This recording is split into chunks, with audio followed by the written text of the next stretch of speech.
Selamat datang Ibu Janti, telah join di diskusi terbuka kali ini. Ya, terima kasih Sofyan. Berhubung pemateri sudah datang, maka diskusi terbuka kali ini akan kita mulai ya. Baik, Assalamualaikum warahmatullahi wabarakatuh. Selamat siang semua. Sebelumnya saya mengucapkan terima kasih kepada Ibu Janwarti yang sudah bersedia join untuk diskusi terbuka kali ini, dan tidak lupa pula juga teman-teman Mas Mbak AHMS yang sudah bergabung untuk mengikuti diskusi terbuka kali ini. Alangkah baiknya sebelum kita memulai, marilah kita berdoa terlebih dahulu. Berdoa menurut keyakinan dan agama masing-masing, berdoa dipersilahkan. Baik, berdoa dapat dicukupkan. Sebelumnya, mungkin teman-teman masih ingat menurut diskusi terbuka yang minggu lalu telah menyinggung dalam pembangunan berkelanjutan di daerah ibu kota baru. Di antaranya aspek itu adalah aspek perencanaan, aspek perancangan, dan aspek pengadaan. Minggu lalu kita sudah membahas tentang aspek pengadaan ini, dan kali ini kita membahas di bagian aspek perancangan. Untuk perancangan ini, seperti yang kita ketahui kemarin, sudah dibagi menjadi ada materi dan metode konstruksi. Dan kali ini kita akan mengkhususkan di bagian material, dan karena material yang sering dipakai adalah beton, maka kali ini diskusi terbuka kali ini mengusung tema kajian resource material beton di wilayah ibu kota baru. Dan tentunya dengan tema tersebut, maka kami mengundang pemateri Ibu Janwarti Jaya Eka Putri, dan yang biasa dipanggil dengan Ibu Yani. Baik, mungkin saya akan mengenalkan terlebih dahulu pemateri kali ini. Jadi Bu Yani ini merupakan salah satu dosen Teknik Sipil ITS dan sudah menjadi dosen sejak tahun 2005. Selain itu, Bu Yani ini sangat ahli di bidang beton, di bidang material khususnya beton, dan berdasarkan pengalamannya, beliau sudah menghasilkan kurang lebih 42 jurnal internasional, 10 jurnal nasional. Selain itu, beliau juga sudah berpengalaman menjadi speaker di 36 event, dan selain itu beliau juga meraih penghargaan baik nasional maupun internasional yang totalnya 20 penghargaan. Dan yang terakhir, beliau juga mendapatkan memegang paten jumlah 7 di bidang material beton. Baik, langsung saja kita saya persilahkan untuk Ibu Pati untuk memaparkan materi pada diskusi terbuka kali ini. Ya, baik, Sofyan, terima kasih atas introduction-nya. Selamat siang semuanya. Assalamualaikum warahmatullahi wabarakatuh. Kita ketemu lagi, tidak di ruang kelas ya, tapi di Zoom ya. Kelasnya masih libur soalnya. Jadi ini kelas apa nih? Kelas cangkuan santai-santai ya. Ada Willy, nanti kalau ada pertanyaan biar Willy yang jawab aja nih. Willy kan ngambil kelas saya teknologi beton dan bahan tuh, harusnya lebih banyak ngerti itu Willy itu. Oke. Bicara tentang pemindahan ibu kota. Indonesia sama sekali belum pernah pindah ibu kotanya sejak didirikan tahun 1945, bukan didirikan tapi dinyatakan merdeka. Karena Indonesia umurnya jauh lebih tua daripada republik yang diproklamasikan ini.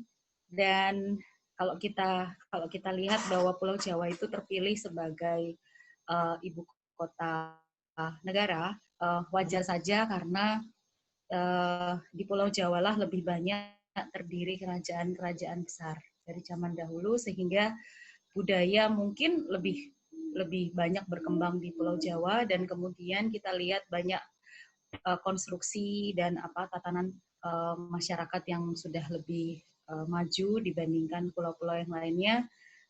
sebetulnya tidak lebih karena Pulau Jawa itu adalah sumber pangan, disebut sebagai pulau yang penuh dengan padi ya. Jadi kalau di mana ada lumbung, tidak mungkin sebetulnya di situ ada ayam mati kelaparan kan gitu ya.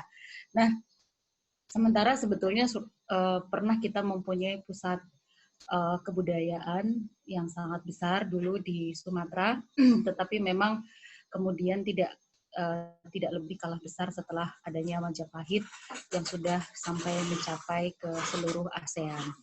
Nah, kalau kita lihat dari sumber dayanya, apa yang dibutuhkan oleh manusia untuk hidup adalah sandang, pangan, dan papan. Betul ya? Sandang, pangan, dan papan. Jadi, sandang, ya kita lihat tidak ada kesulitan bagi kita untuk memakai fashion apapun di Pulau Jawa. Artinya pabrik tekstil, apa segala macam banyak di Pulau Jawa. Terus kemudian pangan iyalah kita makannya nasi gitu. Walaupun banyak orang yang menyalahkan makan nasi putih itu nggak benar gitu, bikin orang cepat lapar lagi, bikin diabetes, bikin macam-macam gitu ya. Tapi anyway, orang Jawa bilang nggak akan bisa kenyang perutnya sekalipun sudah makan spaghetti satu baskom gitu masih tetap belum kenyang kalau belum makan nasi. Nah, kemudian papan ini kan berarti merupakan bagian wilayah dari spesialisasi kita ya. Papan itu artinya kan ya rumah gitu. Nah, dalam hal ini sumbernya semua ada di Pulau Jawa ya, sumbernya ada di Pulau Jawa. Berapa banyak pabrik semen yang ada di Pulau Jawa? Berapa banyak kita lihat sumber-sumber kapur maupun sumber-sumber clay, sumber-sumber lain yang bisa dimanfaatkan untuk jadi semen. Pulau Jawa semua menyediakan. Pulau Jawa adalah pulau yang sangat kaya. Tetapi kemudian berdasarkan ramalan kita tidak terlalu percaya ramalan, tapi kalau kita lihat ya penduduknya semakin bertambah, kemudian hutan sebagai sumber makanan maupun sumber papan kita. Ada nggak yang di sini rumahnya dari kayu? Nggak ada ya? Nggak ada, Bu. Bahkan itu kusen udah mulai dari ini ya, dari bahan metal ya. Kusen nggak dari bahan kayu. Sehingga kita mulai kesulitan dengan pangan sebetulnya jauh-jauh hari sebelumnya, jauh-jauh abad yang lalu itu harusnya sudah mulai mempertimbangkan bagaimana penduduk Indonesia kesulitan pangan. Itu kesalahan dari orang Jawa sendiri. Separuh dari darah saya adalah Jawa, jadi saya menyalahkan sebagian dari leluhur saya yang memaksakan seluruh orang Indonesia makan padi. Itu nggak benar. Jadi orang Papua disuruh makan padi, itu juga nggak benar. Gitu. Terus kemudian orang Madura disuruh makan beras juga, itu nggak benar. Sehingga kita seakan-akan kita tidak punya sumber makanan lagi. Nah, itu juga merupakan salah satu tugas dari teman-teman di IPB untuk bagaimana menyemarakkan beras itu dari singkong, beras itu bukan dari plastik buatan ya, tapi beras itu dari sumber-sumber lain atau makanan dari sumber-sumber lain yang bisa mendukung itu. Itu adalah keprihatinan yang menyebabkan kemungkinan orang berpikir bahwa di samping sandang, pangan, dan papan ini yang mulai kurang, kemudian terjadi perubahan peta gempa. Ya, peta gempa dulu Surabaya sih tidak terlalu diperhitungkan untuk bisa didesain terhadap bencana gempa, tetapi dengan bergesernya peta gempa dan juga semakin aktifnya beberapa kegiatan vulkanik ya, kita mempertimbangkan untuk menjauhkan ibu kota ini dari pusat bencana maupun dari krisis. Tetapi pemindahan ibu kota itu tidak mudah. Kita tahu Jepang pindah dari Nara ke Kyoto. Setelah itu pindah dari Kyoto ke Tokyo. Itu memerlukan waktu yang lama, berabad-abad, pertumpahan darah segala macam ya untuk bisa pindah atau memindahkan resource seluruh kekuatan ke ibu kota yang baru. Indonesia pernah pindah, Indonesia zaman dahulu, Indonesia kuno, Empu Sendok memindahkan. Ada yang tahu nggak ini sejarahnya? Empu Sendok pernah memindahkan ibu kotanya ya, karena adanya Merapi. Sehingga dulu yang pusatnya di Jawa Tengah berpindah ke Jawa Timur, sehingga kemudian ada kebudayaan Hindu itu pindah ke Jawa Timur, sehingga kita memiliki kalau kita pergi ke Mojokerto, Trowulan tahu ya, itu kan Majapahit kuno itu ya, Trowulan itu di mana ada makamnya Raden Wijaya. Nah, kita lihat di situ adalah proses pemindahan kenapa kita harus menjauhi gunung berapi, gitu ya. Jadi akibat adanya Merapi dulu, jadi seluruh ibu kota jadi tenggelam, berbahaya. Mungkin juga ada gempa, saya nggak tahu saat itu apa saja yang terjadi bencananya sehingga kita memindahkan ke Jawa Timur. Nah, ini berbicara tentang resource yang ada di ibu kota. Kita ibu kota yang baru, kita lihat, mungkin saya bisa share ya. Kita lihat sebetulnya apa kemampuan teknologi yang sudah kita punya sehingga kalau terjadi kesulitan-kesulitan apa yang harus kita lakukan. Jadi ilmu tuh harus dipunyai dulu, nggak hanya sekedar yuk pindah, yuk kita pindah rumah gitu ya, seperti itu. Oke, saya share PowerPoint saya. Ini sudah terlihat semua? Sudah, Bu. Sudah, Bu.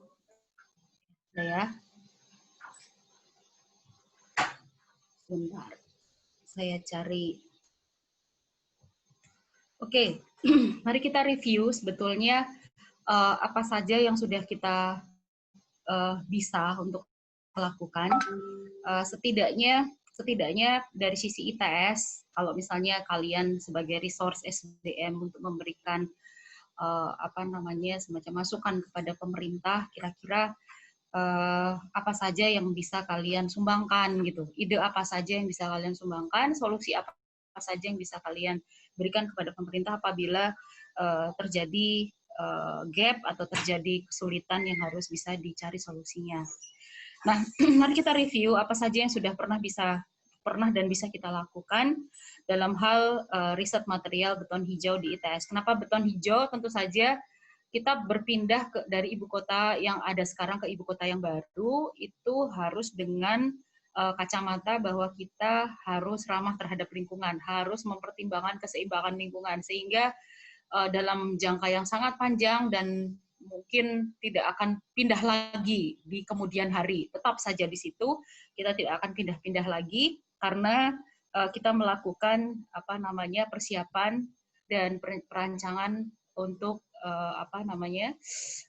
mempertimbangkan sustainability material, sustainability metodologi dasar, sustainability anything ya. Nah, kita lihat di sini yang sudah dilakukan di ITS yang kita sebut beton hijau tapi pintar ya, beton hijau yang pintar di ITS. Kita sudah bisa melakukan di sini aplikasi bahan kimia, aplikasi mineral maupun aplikasi biologi. Jadi kita menggabungkan teknik sipil, istilahnya menggabungkan teknik sipil dengan MIPA gitu ya. Jadi untuk bahan kimia kita sudah bisa bikin segala macam beton, produk beton mulai dari paving sampai agregat buatan, sampai filler pada aspal, apron dan landasan pacu bandara, semuanya baik dengan sedikit sekali semen atau tidak pakai semen sama sekali. Kemudian kita juga sudah melakukan percobaan dengan mengaplikasikan mikroba ya, mikroba yang saya cari namanya ini disebut sibel hijau. Sibel hijau ini, mikroba ini terdiri dari bakteri maupun fungi atau ada jamur gitu, yang sporanya bisa hidup di dalam beton, bisa meningkatkan kekuatan beton ataupun bisa menyembuhkan crack yang ada di dalam beton. Dan juga kita sudah bisa dan akan mengerjakan material-material khusus untuk infrastruktur yang khusus, misalnya bangunan anti karat dan anti biota laut atau ramah terhadap biota laut atau berlawanan terhadap biota laut yang sifatnya negatif terhadap beton, khusus untuk pilar jembatan dan air di laut ya, atau air laut atau air tawar yang sifatnya asam. Kemudian juga persiapan untuk membuat bangunan, sebetulnya bukan anti ledak, tetapi bangunan yang bisa menjadi bunker atau bangunan pelindung untuk hal-hal yang importansinya tinggi, seperti bank, terus kemudian rumah sakit, atau bunker-bunker perlindungan yang dekat dengan bencana, begitu. Nah, kita membuat material untuk bangunan yang seperti itu. Kemudian dimulai dari semester ini kita melakukan penelitian 3D printing, ya, jadi bangunan yang bisa kita cetak seperti 3D printing plastik yang selama ini sudah bisa kalian lihat banyak yang jual ya, tapi kali ini kita buat isinya adalah beton. Kemudian material khusus yang bisa menyembuhkan retak dengan sendirinya kita kombinasi, bisa pakai semen, bisa nggak pakai semen sama sekali, dan juga bisa menggunakan bakteri. Nah, ini saya lanjutkan.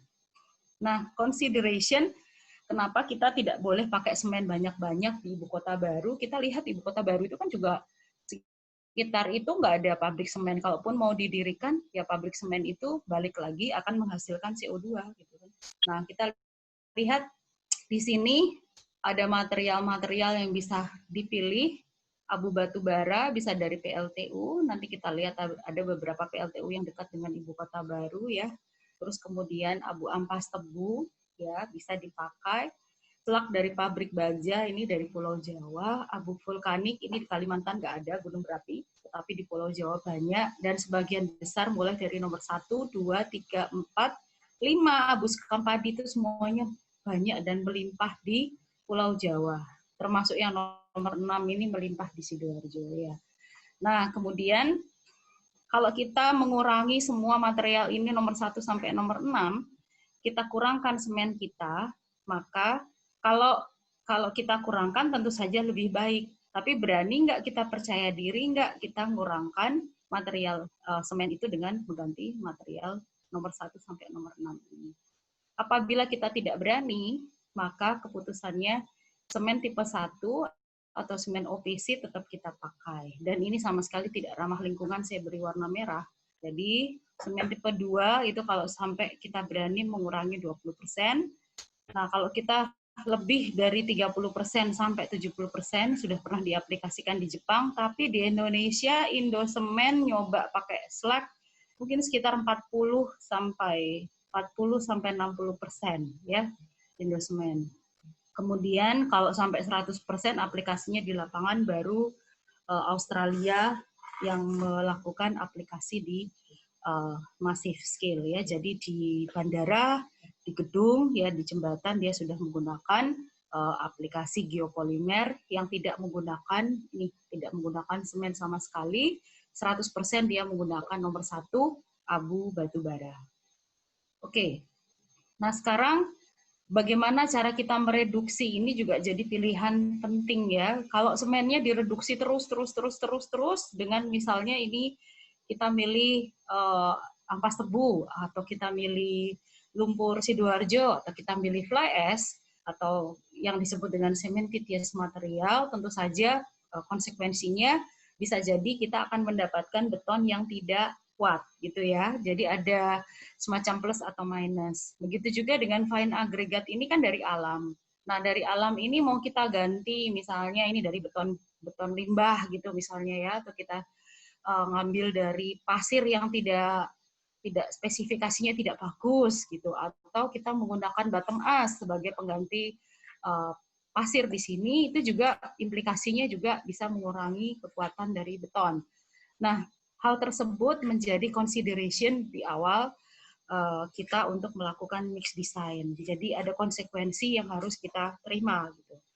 Nah, oke, kita lihat di sini sebetulnya Indonesia itu banyak sekali PLTU ya sebagai sumber bahan baku semen atau sebagai sumber bahan pengganti semen. Ya, jadi bisa jadi dia menggantikan kiln feed. Biasanya kan kalau semen itu bahannya dari kapur, kemudian sama dari clay. 80% dari kapur lah, tapi 20% dari clay. Nah, kalau mereka tidak bisa mendapatkan sumber clay sebagai sumber silikanya, mereka bisa menggunakan sebetulnya bisa menggunakan fly ash atau bottom ash sebagai pengganti clay. Nah, dalam hal ini hampir seluruhnya Pulau Jawa itu terdiri dari PLTU yang powerful, yang bagus-bagus. Karena di sini PLN menyebutkan backbone-nya itu adalah Jamali. Jamali itu Jawa, Madura, Bali ya. Nah, ini kalau sampai ini mati, ada kemarin itu Suralaya ya sempat ada problem. Wah, itu kan Jakarta bisa padam gitu kan ya, seperti rasanya itu Indonesia itu gelap gitu ya. tidak ada informasi dari Jakarta, terganggunya koneksi, internet, dan sebagainya, itu sangat mengganggu. Nah, power plant yang di luar Pulau Jawa ini jumlahnya memang sangat besar, karena target dari Presiden Jokowi untuk di tahun 2025, 5 tahun lagi, Indah sanggup menambah sekitar 35.000 megawatt listrik yang bisa dipakai untuk mengaliri, membuat jadi sumber energi untuk seluruh Indonesia, mulai dari Aceh sampai dengan Papua. Nah, kita lihat di sini terjadi problem. Karena dengan kenaikan jumlah batu bara yang tadinya hanya sekitar 53% sebagai sumber listrik nasional, lainnya adalah gas, kemudian bisa jadi air, bisa jadi hidrotermal, geotermal, macam-macam ya. Nah, ini kemudian dipush semuanya, yang dibangun adalah PLTU. Nah, jadi dari tahun 2013 sampai tahun depan ya, 2 tahun lagi, itu bara sudah lebih dari 50%, bahkan mendekati 70% sebagai sumber listrik nasional. Nah, ini batu bara ini kan tambang gitu. Jadi ini adalah sebuah tantangan tersendiri. Kok Indonesia malah tidak green gitu, malah yang diandalkan adalah batu bara.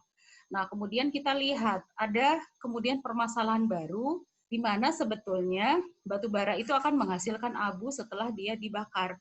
Nah, bagian hitam yang di bawah ini adalah kenaikan jumlah abu per tahun yang akan ditanggung seluruh Indonesia, di seluruh Indonesia mulai dari Sumatera sampai Papua, yang tertumpuk di setiap PLTU, dan ini dalam skala juta ton per tahun.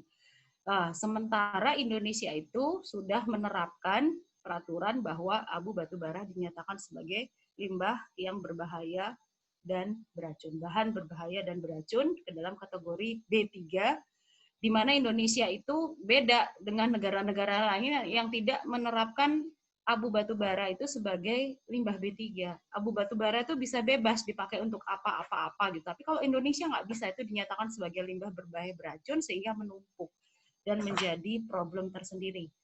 Nah, kalau kita biarkan, maka ini adalah warna biru ini.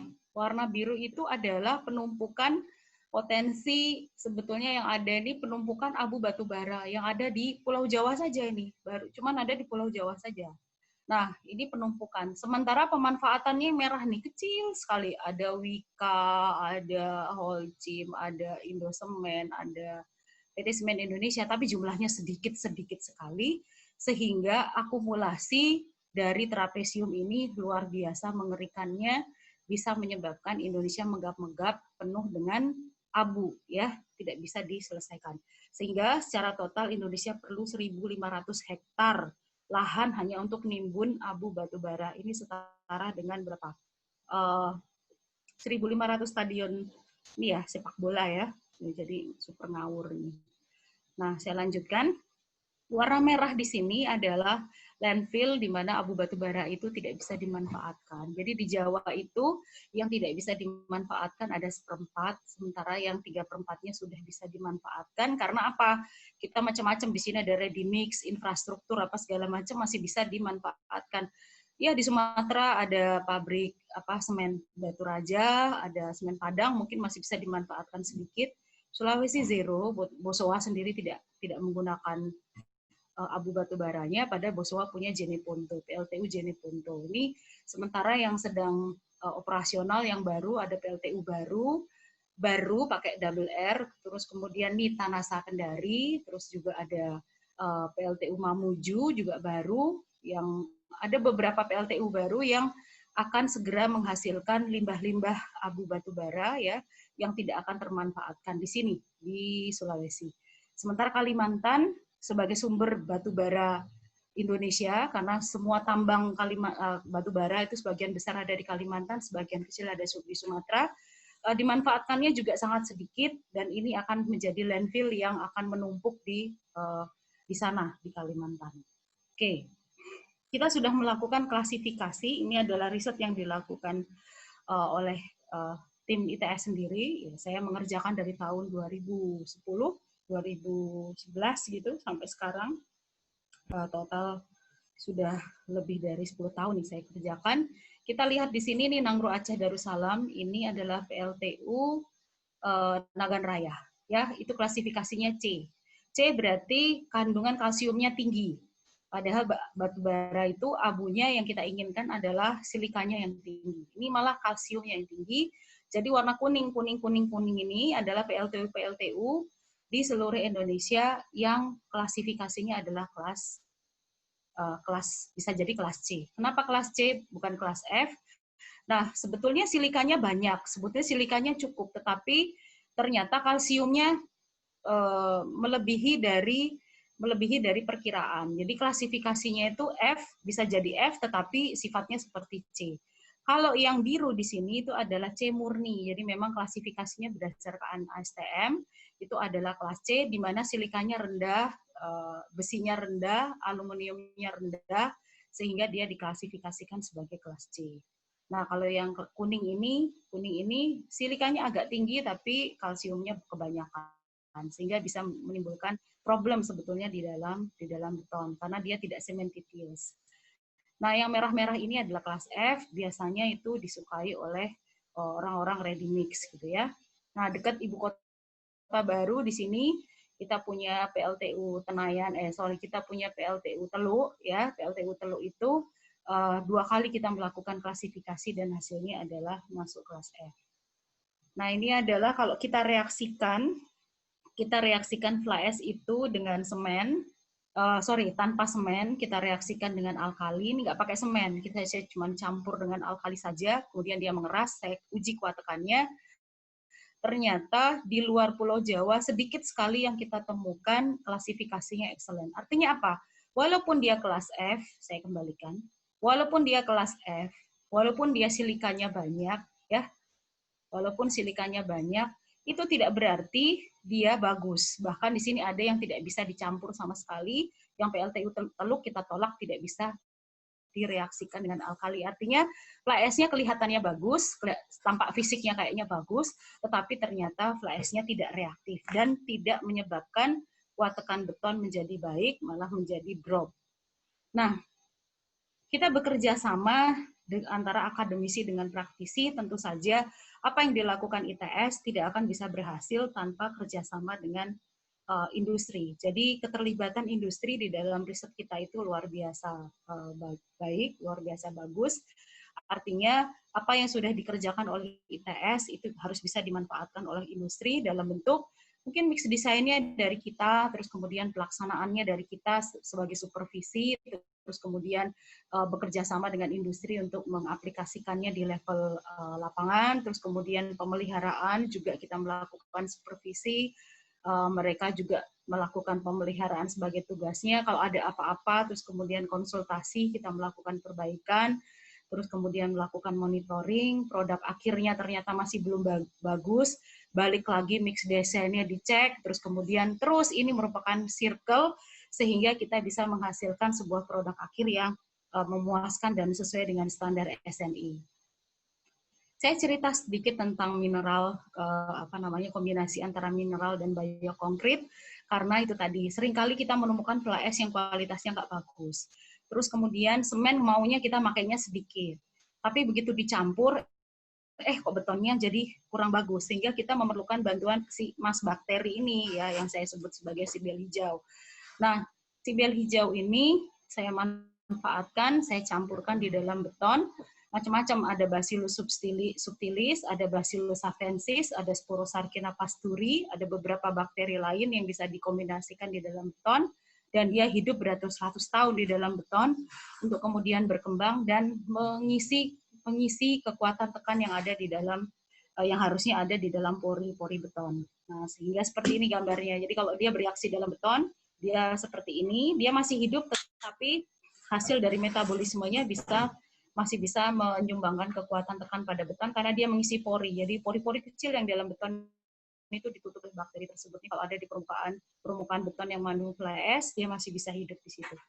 Nah, dari hasil observasi yang kami lakukan, yang saya lakukan pada waktu saya masih sekolah di Jepang. Di Jepang itu ada sebuah pulau yang sangat bagus, sebetulnya tahun 1900-an ya, dari 1800 sampai tahun 1000 awal 1900-an, pulau itu dibangun dengan berapa stories ini, 1, 2, 3, 4, 5, 6, 7 ya, 7 lantai, ada kolam renangnya, ada sekolahnya, ada pusat perbelanjaannya, itu di awal tahun 1900-an. Pulau itu disebut Pulau Gunkan, ya dipanggil Gunkan Jima, disebut Gunkan Jima. Gunkan Jima, Jima itu artinya, Shima itu artinya pulau, jadi Pulau Gunkan. Dan dia dibangun saat itu dari semen yang mengandung fly ash. Bukan karena riset, tapi karena kebetulan saja mereka mencampurkannya dengan fly ash, karena saat itu pulau ini adalah salah satu pulau yang menghasilkan batu bara. Jadi mirip sekali seperti Kalimantan. Jadi pulau ini menghasilkan batu bara, di mana saat itu batu bara merupakan the black golden. Jadi sumber dari kekayaan Jepang saat itu dari batu bara, karena batu bara harganya mahal saat itu. Jadi abu batu baranya dipakai untuk membangun. Kita lihat terjadi self healing.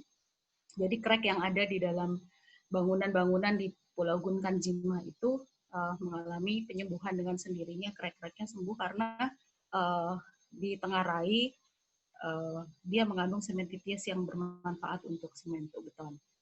Nah, kita melakukan riset. Setelah saya pulang dari Jepang, saya melakukan riset. Saya mencampurkan lumpur sidoarjo dengan fly ash gitu, saya campurkan di dalam beton.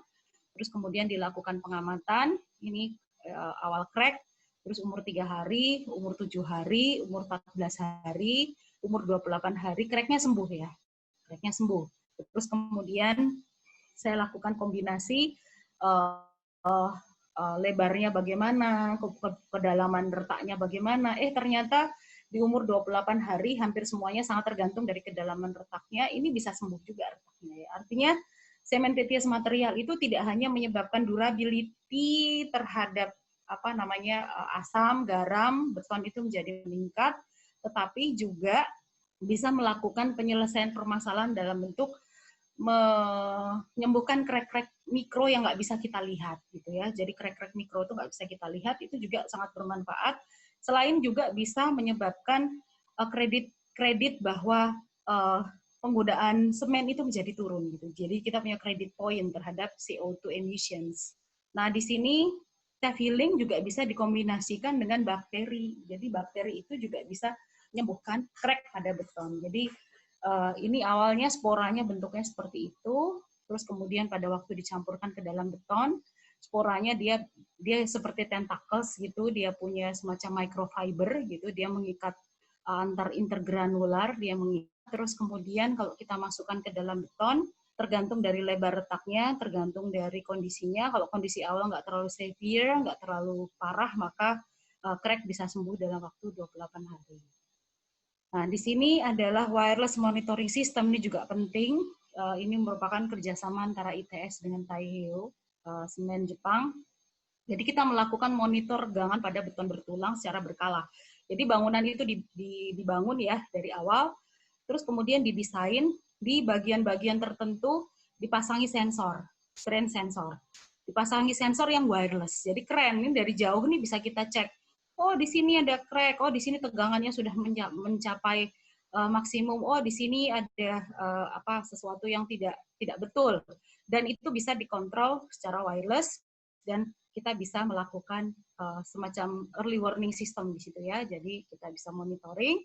Terus juga tidak hanya secara dari mekaniknya, tegangannya, macam-macam bisa kita ukur, tetapi kita juga bisa melakukan monitoring apakah terjadi korosi pada beton bertulang. Jadi pada waktu dia dicor ya, tulangan itu sudah ditempeli semacam alat, equipment khusus di situ yang kita sebarkan di beberapa jarak tertentu, berapa meter gitu. Nah, begitu alat itu mulai mengalami ada deteksi, adanya chloride, adanya korosi, adanya asam atau garam yang berbahaya, di situ dia akan memberikan pesan sehingga kita bisa melakukan judgement dengan dari warna saja, ini udah warnanya udah kuning loh, hati-hati loh, ini bentar lagi udah mulai masuk korosi loh. Ayo, daerah mana ini, daerah mana, bisa dicek dengan menggunakan wireless dan bisa kita perbaiki segera tanpa menunggu waktu yang lebih lama gitu ya. Nah, kemudian saya lanjutkan dengan potensi apa nih yang ada di ibu kota baru gitu. Jadi kita lihat ada beberapa PLTU yang sudah saya identifikasi dan kebetulan ini PLTU-nya jauh lebih banyak sebetulnya daripada yang saya identifikasi, tetapi ini adalah PLTU milik nasional, milik negara ya. Yang lainnya mungkin ada yang swasta banyak ya, tapi yang ini yang milik negara PLN saya ambil. Nanti saya ceritakan kode-kodenya nih apa. CFBC adalah apa namanya kependekan dari Coal Fluidicide Bed Combustion. Jadi ini adalah sistem boiler yang ada di dalam PLTU yang melakukan pembakaran batu bara sampai dengan maksimum 850 derajat Celcius. Sementara ini asam-asam, di sini ada teluk ini paling dekat nih. Nah, kemudian ada asam-asam PCC, pulverized coal combustion. Ini yang paling tinggi, jadi suhunya lebih dari 1000 derajat Celcius pada saat membakar batu bara. Nah, ini juga CFBC, ini ada CFBC, ada 1, 2, 3, sementara 1 dari PCC. PCC adalah yang terbaik, dan sebagian besar di Pulau Jawa, PCC itu digunakan pada sistem boiler di PLTU di Pulau Jawa. Nah, kemudian parameter yang sudah kami lakukan untuk FLAS Teluk, ya, FLAS PLTU Teluk sudah pernah kita lakukan uji, dan dia masuk klasifikasi kelas F. Tetapi walaupun dia masuk klasifikasi kelas F, sayang sekali kapasitasnya besar, tetapi materialnya ternyata kurang reaktif, nggak terlalu bagus jika dicampur dengan semen. Nah, kemudian saya melakukan perbandingan antara CFBC dengan PCC. Ini yang tengah ini CFBC, FBC, dan PCC. Fly-nya sekilas nampak sama. Kalau secara kasat mata sekilas nampak sama. Antara tengah dengan yang kanan. Yang sebelah kiri yang paling parah ini adalah PLTU dari boiler stoker yang fly ash-nya seperti pasir gitu. Jadi ini nggak bisa dinyatakan sebagai fly ash karena terbang aja nggak bisa kalau dia seperti pasir ya. Tapi yang tengah sama yang sebelah kanan ini sekilas mirip. Jadi jangan tertipu. Begitu kita lakukan analisa, ini nggak ada bentuk partikel-partikel yang sifatnya apa ya, bulat-bulat seperti itu. Nih, partikelnya nggak bulat nih, kan fly ash katanya partikelnya bulat, bagus buat semen. Ternyata begitu kita scan, ini yang sebelah kanan nih yang terbaik nih Suralaya ya. Tapi yang ini, wah kok kayak gini, ini nggak bisa dipakai untuk semen. Artinya apa? Begitu ada air, fly ash ini langsung menyerap airnya. Nah, semennya jadi nggak kebagian. Kadang-kadang timbul poor workability, kehilangan selam, dan bahkan bisa menimbulkan crack pada beton. Nah, ini dilakukan analisa oleh Aditya, mahasiswa S1 yang sudah lulus, sekarang Aditya sedang sekolah S2, S3 di Hiroshima University. Saya minta dia melakukan karakterisasi terhadap beberapa fly ash dari PLTU. Ini yang warna hitam, warna-warnanya ini adalah nama-nama PLTU-nya, dan semuanya terletak di Pulau Jawa. Hanya Pulang Pisau saja yang terletak di Pulau Kalimantan, Pulang Pisau. Dan kalau kita lihat warnanya di sini, ini warna benar-benar diambil dari kamera mikro ya, kamera mikro yang tidak terpengaruh oleh suasana cahaya di luar dari kamera mikro itu. Jadi dia mempunyai pencahayaan sendiri. Dan kita lihat di sini warnanya ada agak abu-abu, ada yang agak warna merah, ini merah-merah sekali. Dan ternyata klasifikasinya bisa jadi F, bisa jadi F tapi kayak C, bisa jadi C, dan sebagainya. Makanya dari itu kita tidak bisa melakukan definisi bahwa fly ash itu kelas F. Nah ini kelas C, itu dari warnanya, itu nggak bisa. Karena warna itu ternyata dikontribusi oleh efek dari iron atau efek dari besi yang ada di dalam fly ash. Nah, pulang pisau ini salah satu fly ash yang sepertinya masuk klasifikasi C dan warnanya merah ya, merah sekali karena kandungan dari besinya tinggi sekali, hampir 21%. Jadi warnanya merah, ini hampir sama dengan Python. Python juga C, itu warnanya merah ya. Oke, kita lanjutkan. Sehingga saya coba cari yang klasifikasinya sama dengan PLTU Teluk tadi atau PLTU yang ada Pulang Pisau yang ada di Kalimantan. Ini saya ambil dari NTB ya, Jeranjang itu di Pulau Lombok, NTB. Nah, pasta fly ash Jeranjang itu saya reaksikan dengan alkali itu nggak bisa jadi apa-apa. Nggak bisa keras, nggak bisa jadi apa-apa. Sementara fly ash yang lain bisa. Ini semuanya di Pulau Jawa, kecuali yang ini Bayah, ini di Pulau Bali. Nah, Fly ash itu kemudian saya campurkan dengan Portland semen, kuat tekannya loh cuma 4,2, kuat tekannya cuma 4,2, sementara yang lain masih agak lebih bagus, dan ini masuk dari perankingan, dia masuk ranking terakhir. Ini sama sekali tidak reaktif. Jadi strength activity index itu ditentukan berdasarkan kekuatan tekan yang didapatkan oleh OPC. Jadi ini semen murni nggak dicampuri dengan fly ash. Yang lainnya dicampuri dengan fly ash 20%. Kuat tekannya 6,3. Yang Python malah lebih tinggi daripada hanya sekedar OPC saja. Python bagus. Tapi yang lainnya bisa jadi lebih rendah ya. Karena itu strength activity index ini untuk fly ash jeranjang cuma 0,67. Artinya dia drop sekitar 33% kuat tekannya daripada murni tidak menggunakan fly ash. Nah, di sini pulang pisau lagi-lagi tidak bisa diidentifikasi sebagai material yang reaktif. Nah, terus gimana dong kalau nggak reaktif? Jadi nggak bisa dipakai apa-apa. Nah, bisa sebetulnya, tapi digunakan sebagai kiln feed atau material pengganti clay pada semen baru. Silahkan, kalau mau dibangun berarti artinya apa? Di Pulau Kalimantan harus dibangun pabrik semen agar CFBC-nya bisa dimanfaatkan. Nah, ini sudah dicarikan Sofyan, ini ada potensi kawasan karst Sangkulirang. Nah, tetapi dari sisi kuantitas, dari sisi kualitas tentu saja perlu riset yang luar biasa, hati-hati dilakukan, terutama dari AMDAL. Kita pernah ingat dulu di Rembang, PLTU, dan kemudian ada mau dibangun pabrik semen di Rembang, itu sudah menjadi berita internasional sampai menimbulkan korban jiwa gara-gara demonstrasi ke Istana Negara ya, karena penolakan dari masyarakat daerah situ, kawasan karstnya tidak boleh dieksploitasi kapurnya untuk dijadikan pabrik semen. Tapi apa daya, ya tetap saja dipaksa ya, akhirnya pabrik semen di Rembang tetap didirikan gitu, walaupun ada tekanan dari masyarakat. Gitu. Ya ini jadi plus minusnya ya memindahkan ibu kota. Oke, potensi material lain pozolan dari bahan semen selain fly ash ya. Kalau nggak fly ash terus apalagi yang lain? Bottom ash sebetulnya juga bisa dijadikan kiln feed bersama-sama dengan fly ash untuk dimasukkan dengan kapur untuk dijadikan bahan semen karena dia mengandung silika dan alumina di bottom ash. Kemudian kaolin. Nah, kaolin ini yang terlupakan. Biasanya kaolin ini dipakai untuk produk kecantikan, untuk produk semen, untuk produk keramik. Belum pernah dilakukan percobaan kaolin untuk kiln feed. Kaolin ini sangat bagus sekali untuk menahan beton terhadap serangan air laut. Jadi beberapa riset menunjukkan bahwa kaolin dicampurkan ke dalam beton itu akan bisa menahan laju korosi lebih baik dibandingkan dengan fly ash.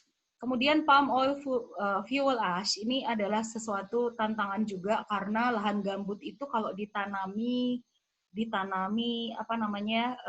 sawit itu akan menyerap seluruh hara yang ada di lahan gambut tersebut dalam waktu singkat sehingga in the end daerah gambut itu akan menjadi kehilangan unsur hara dan tanahnya menjadi tidak bermanfaat sama sekali dan timbullah tanah-tanah laterit atau tanah-tanah yang tidak subur dan itu sebetulnya banyak ditentang oleh organisasi perlindungan lingkungan hidup ya. Jadi di sini karena banyak juga di Kalimantan adanya sawit, pabrik sawit, tentu saja kita mempunyai abu dari pengolahan sawit. Jadi mulai dari pelepahnya, terus kemudian mulai dari batoknya sawit itu ya, serat sawit dan sebagainya itu mengandung silika hampir 90%. Nah, ini bisa dipakai untuk bahan substitusi semen juga. Jadi bisa langsung dimasukkan ke dalam ready mix. Ya, terus sesuatu yang sangat penting juga laterite. Laterite ini bahan batu-batuan yang ada di Kalimantan, bisa kita ambil sebagai material yang mengandung komposisinya mengandung kapur, silika, dan besi, bisa juga untuk kiln feed karena ferrite-nya juga banyak, kandungan besinya juga banyak di sini laterite. Nah, tetapi kalau kita lihat kaolin ini kan warnanya cantik banget ya. Ini warnanya putih dan banyak sekali berlimpah di Kalimantan dan diketahui Kalimantan dan Pulau Bangka Belitung adalah salah satu pusat sumber kaolin yang terbaik di dunia. Jadi diekspor banyak ke luar, ke Cina terutama ya. Kemudian laterite, ini gambarnya seperti ini karena dia mengandung banyak Fe, dia merah ya, dia merah. Terus ada yang warnanya hitam di sini. Nah, ini kelihatannya merah tapi di dalamnya hitam. Hitam itu karena apa? Karena dia masih mengandung silika dan berdekatan dengan tambang batu bara. Tambang batu bara itu di dalamnya masih panas ya, masih panas bukan karena dia terbakar, tetapi memang dia dalam temperatur yang tinggi terjadinya gesekan antar partikel yang menyebabkan asap-asap atau peningkatan temperatur di beberapa tempat sehingga mematangkan mineral-mineral di sekitarnya gitu. Jadi ada batu yang terpengaruh terinfiltrasi dari karbonnya batu bara itu sehingga berikatan dengan silika yang ada. Jadi batu ini masih mengandung silika dan mengandung karbon. Dan lucunya lagi, silika dan karbon ini membentuk suatu batuan warnanya hitam dan mempunyai sifat konduktor. Bisa mengalirkan listrik. Nah, karena bisa mengalirkan listrik, bisa saja di kemudian hari ada beton khusus di sebelah kanan nih, beton terbuat dari batu-batuannya dari laterite. Nah, ini bisa sebagai konduktor yang bisa menghantarkan listrik. Jadi ini beton yang bisa menghantarkan listrik. Jadi bisa, nggak tahu mungkin di kemudian hari kita bisa ngecas di jembatan gitu ya. Saya nggak ngerti, itu menjadi riset menarik yang bisa dikerjakan. Nah, kemudian material alam yang ada sebagai agregat ya, sebagai agregat tadi kan sebagai semen.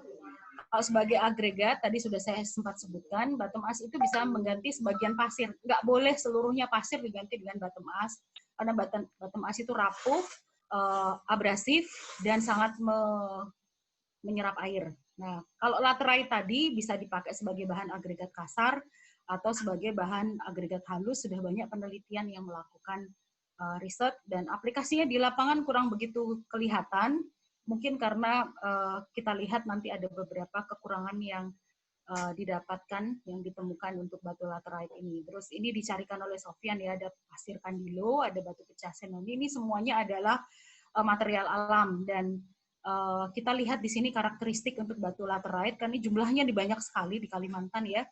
Ukuran maksimum oke, bisa masuk, modulusnya masuk, berat jenisnya oke, dan ini semuanya oke, berat volumenya oke, kadar air oke, kadar lumpur masuk, tetapi begitu diabrasi di sini ya, begitu diabrasi kok tinggi sekali, dan penyerapan airnya lebih dari 4% ya, jauh lebih besar daripada batu alam biasa. Nah, ini kadar abrasinya besar sekali. Kemungkinan laterite yang tadi mengandung karbon tinggi dan kemudian bercampur dengan silika itu sifatnya dia seperti diamond, seperti mineral yang hardness-nya sangat tinggi. Kita juga tahu kan diamond banyak tuh di Kalimantan tuh ya, Mataram ya,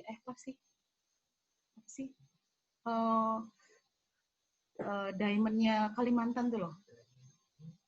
Kan ada batu-batuan ini jewelry ya di Kalimantan itu ya.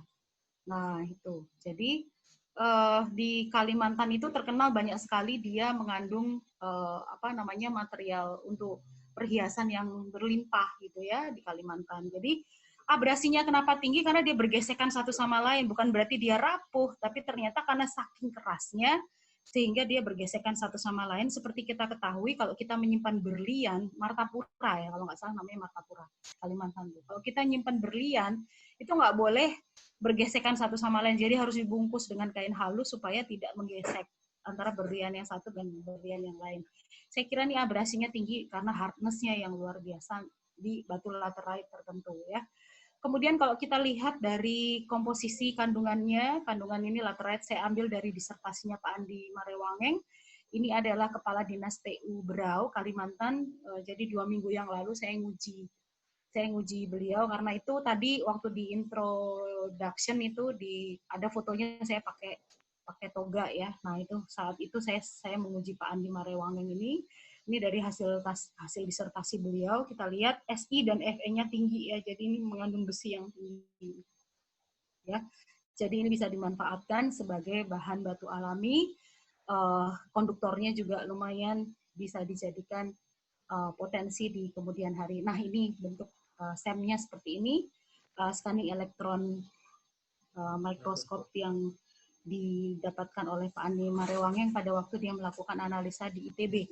Nah, dari sini kelihatan bahwa partikelnya berlapis-lapis seperti ini, dan kemudian ini dia kita tebak, nah ini pasti mempunyai penyerapan air yang sangat tinggi. Oke, mungkin itu dari saya. Atas perhatiannya saya kembali.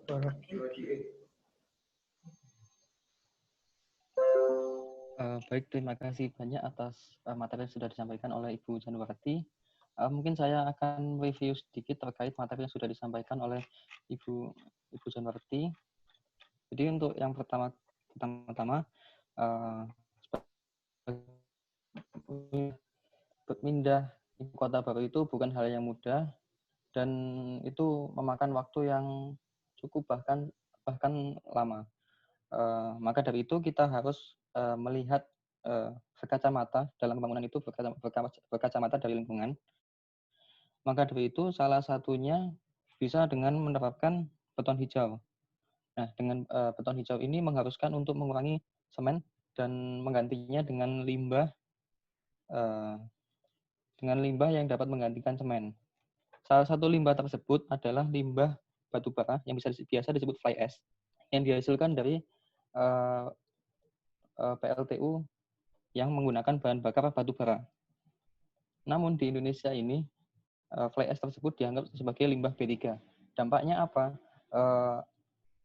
Fly ash ini akan terus menumpuk tiap tahunnya, dan parahnya lagi, untuk penyerapan dari fly ash ini masih sedikit, sehingga akan berbahaya bagi lingkungan. Peneliti ITS juga mengklasifikasikan fly ash di setiap daerah di Indonesia. Salah satunya di daerah Kalimantan yang merupakan fly ash-nya tipe F. Dan ternyata di Kalimantan sendiri untuk pemanfaatan dari fly ash ini masih minim, yaitu sekitar 14%, berdasarkan diagram yang sudah ditampilkan tadi. Nah, maka dari itu perlu diadakan pengembangan beton hijau yang bekerja sama dengan antara akademisi dan praktisi. Dan dalam pengembangannya meliputi 5 tahapan: mix design, pelaksanaan, pemeliharaan, perbaikan, dan monitoring. Semua ini diuji terus-menerus hingga menghasilkan produk akhir yang maksimal. Salah satu contohnya yaitu dengan penerapan bakteri pada beton hijau, yang di sini bernama sibel hijau.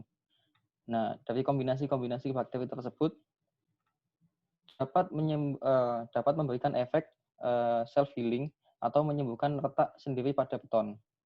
Nah, maka dari itu, dalam prosesnya juga harus dilakukan monitoring terus-menerus dengan tentunya teknologi yang mutakhir. Nah, untuk selanjutnya, bagaimana potensi material yang ada di ibu kota baru di daerah Kalimantan Timur?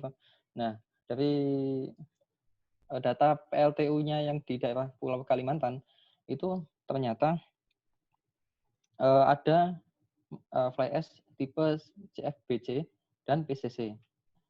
Dan ketika dibandingkan, maka PCC ini lebih bagus daripada CFB. Namun dengan fly ash yang seperti itu, setelah diuji maka hasilnya malah tidak reaktif. Jadi fly ash tersebut tidak reaktif, sehingga hanya bisa tidak bisa dipakai untuk menggantikan semen. Namun masih bisa digunakan sebagai clean feed pada pabrik semen baru. Nah, meskipun fly ash yang di Kalimantan tidak bisa dipakai, tapi masih ada material lain yang masih berpotensi untuk sebagai bahan pengganti semen. Ada bottom ash, kaolin, palm oil full ash, dan laterite. Selain menggantikan semen, juga bisa menggantikan agregat, diantaranya bottom ash dan laterite. Mungkin sekian review yang bisa saya sampaikan. Untuk selanjutnya kita akan memasuki sesi tanya jawab. Mungkin dari peserta diskusi terbuka ada yang ingin bertanya, silakan Langsung saja, tidak perlu raise hand. Langsung open mic saja.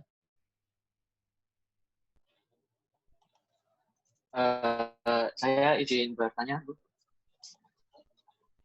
Ya, silakan.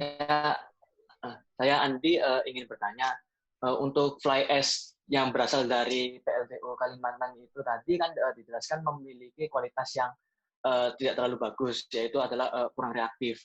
Nah, kalau boleh tahu, bisa dijelaskan pengaruh atau faktor-faktor apa saja yang membuat fly ash yang berasal dari PLTU Kalimantan dengan Jawa itu memiliki kualitas yang buruk, Bu.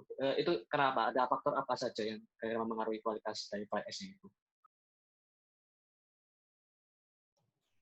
Baik, Bu Yani mungkin silakan bisa langsung dijawab.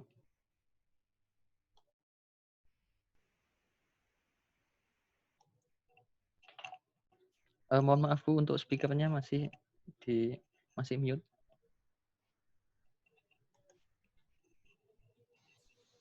Oke. Udah ya? Oke, ya. Sudah, Bu. Jadi di Pulau Jawa sendiri sebetulnya tidak semuanya fly ash-nya bagus. Tetapi hampir sebagian besar batu bara yang ada di Indonesia yang dipakai untuk PLTU itu memang asalnya dari Kalimantan. Jadi hampir kita simpulkan bahwa oke, sumber batu baranya sama gitu ya. Sumber batu baranya sama. Nah, tetapi batu bara ini kan terdiri dari energi yang berbeda-beda, terdiri dari komposisi karbon yang beda-beda ya. Jadi batu bara ada yang kalau kita lihat lapisan batu bara itu kalau dulu belajar di SMA, SMP itu ya, ada yang bituminus, ada yang subbituminus, ada yang lignit gitu ya. Ada yang kadar karbonnya sekian, ada yang kadar karbonnya sekian, sehingga ada yang batu bara yang tidak cocok untuk boiler tertentu. Nah, ini sangat tergantung dari boilernya sekarang. Sekarang kita mau pakai kompor yang panasnya berapa. Kalau kompornya mau panas banget, istilahnya boiler ya. Ini kompor di PLTU kan boiler nih. Yang mau direbus kan entah air sungai, entah yang mau merebus air laut, supaya uapnya bisa menggenerate listrik, ya kan. Nah, diperlukan kompor yang super besar, panci yang super besar untuk bisa menghasilkan uap. Nah, sekarang uap ini mau dididihkan dengan energi yang berapa?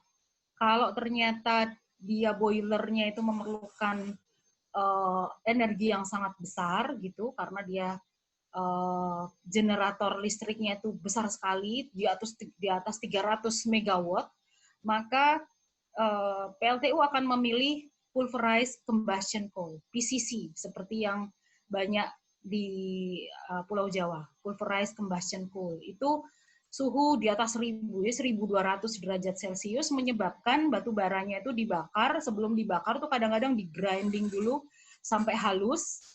Jadi di grinding sampai halus, jadi tepung, jadi serbuk, terus kemudian disemburkan ke dalam sumber apinya, sehingga hampir semuanya menjadi energi. Sedikit sekali yang tidak menjadi energi. Jadi sangat kecil kadar karbonnya, karena hampir semuanya terbakar, dan terbakarnya bayangkan di suhu sebesar itu, yang menyebabkan partikelnya itu hampir semuanya menjadi abu.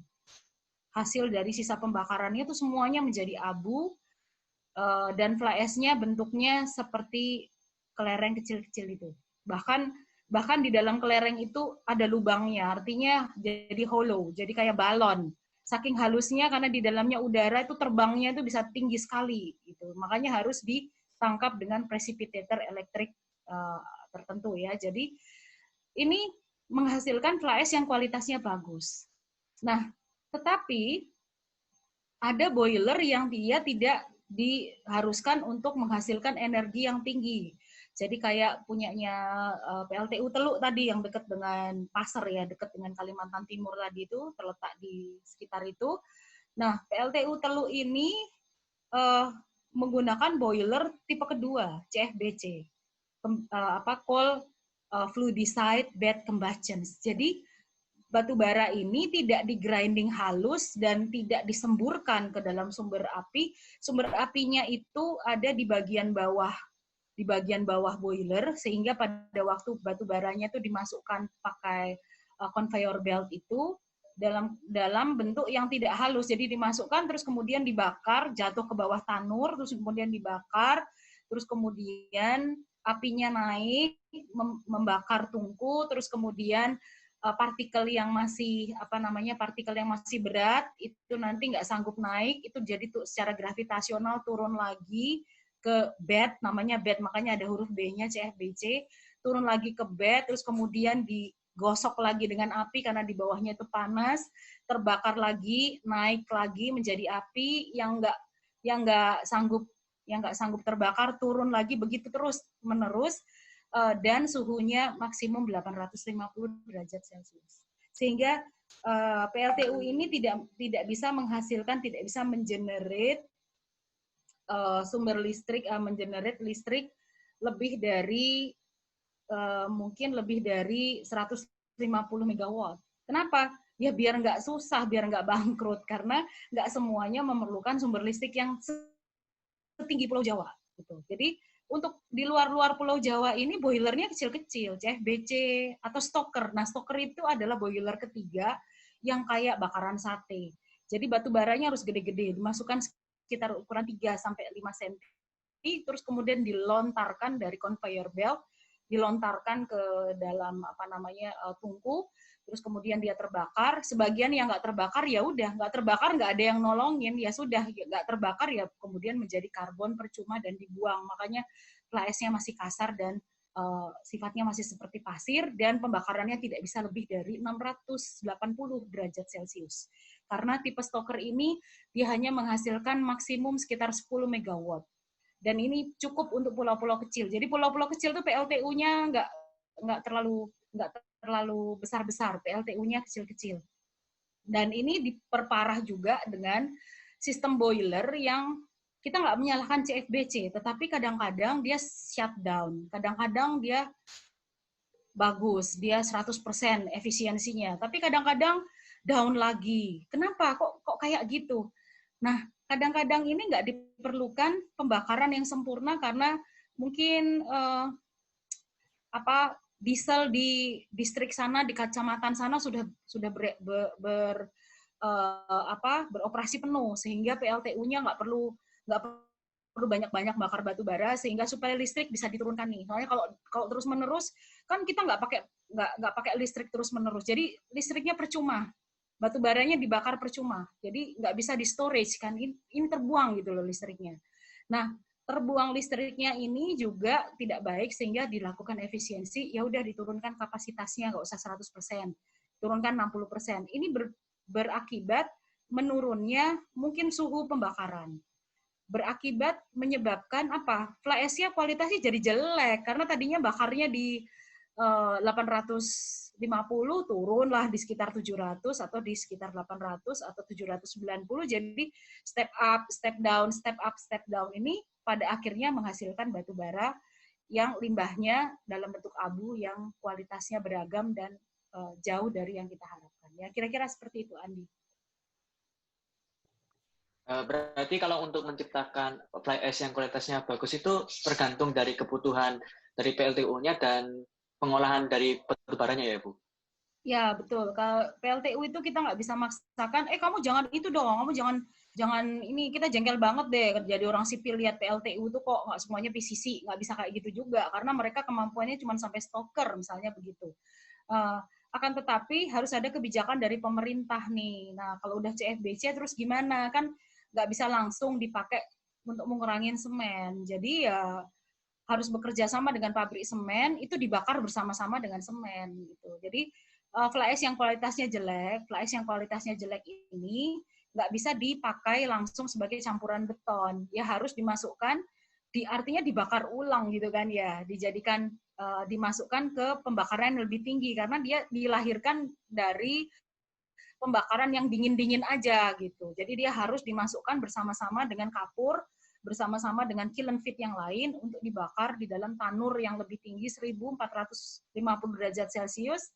Ya, jadinya bagus gitu kan, karena dia dijadikan sebagai sumber semen. Tetapi dalam hal ini regulasi kebodohan yang dilakukan Indonesia, nggak tahu ya, negara ini mau dibilang pinter apa mau dibilang nggak, susah banget ngomongnya. Jadi batu bara itu limbahnya itu dijadikan kategori limbah B3. Jadi setara dengan racun-racun yang lain gitu. Nah, demikian itu menyebabkan PLTU ini mau ngasih ke pabrik semen nih. Tuh saya kasih gratis ya. Soalnya daripada numpuk di PLTU saya. Kalau numpuk di PLTU saya, mau saya buang, biaya buangnya itu mahal banget biaya buangnya tuh. Jadi biaya buangnya itu bisa jauh lebih mahal daripada harga fly ash-nya itu sendiri. Jadi akibatnya apa? Fly ash itu kalau kita mau membersihkan PLTU itu harus memanggil truk kapsul yang khusus, yang gini. Jadi seakan-akan memang fly ash itu sangat beracun, sehingga PLTU kan keberatan nih. Udah, ayo ini Indosemen tolong dong ambil nih fly ash saya. Ngambil katanya gitu. Ngambil kan biayanya mahal, kan? Biayanya mahal ngambil ke sana. Karena apa? Truk kapsulnya khusus, harus ada izin dari Ibu Menteri, KLHK, dan macam-macam, sehingga biayanya meningkat. Nah, perlu kalian ketahui, listrik yang kalian bayar itu sekian persennya itu adalah biaya yang dibebankan kepada kalian, yang dibebankan kepada rakyat, itu adalah biaya untuk buang fly ash. Kita tanggung semua. Jadi kita menanggung biaya untuk buang fly ash, di mana di negara lain nggak ada. Di negara lain nggak ada. Jadi PLTU ini kalau kita mau bersihkan, dia harus bayar transport untuk keluar. Dia ya udah nggak apa-apa, saya bayarlah mahal transport, saya kasihkan ke pabrik semen. Ini pabrik semen silahkan, kamu mau daripada kamu gali-gali clay nggak ramah lingkungan, udah kamu pakai fly ash saya aja sebagai sumber silikanya, tuh pakai. Ternyata polisi datang. Kenapa? Karena si pabrik semen ini nggak punya izin khusus untuk mengelola, untuk memakai fly ash. Kena pidana dan dipenjara. Jadi pihak yang ingin mengambil transport itu harus punya izin dari kementerian, dan pabrik semen yang dengan sangat baik hati mau memanfaatkan fly ash-nya ini juga bisa kena tangkap, bisa dipenjara karena tidak punya izin dari kementerian. Nah, kira-kira kayak gitulah kerumitan negara kalian nih lah. Mau bikin Indonesia pindah ke ibu kota baru, kerumitan yang ada sengaja dibangga-banggakan gitu. Jadi belum ada kerumitan ibu kota baru, kerumitan yang lama aja belum selesai di belum katam ya, belum selesai kita lega gitu loh. Kita bangga sebagai orang Indonesia, ada masalah yang rumit bisa disederhanakan. Enggak, kita bangga dengan masalah yang rumit itu ya, kira-kira gitulah. Baik, mungkin dari Mas Andi ada tanggapan lagi atau sudah cukup? Sudah cukup. Terima kasih banyak, Bu. Baik, untuk selanjutnya mungkin ada yang mau bertanya lagi. Untuk pertanyaan selanjutnya, dipersilakan buat teman-teman. Langsung saja untuk open mic.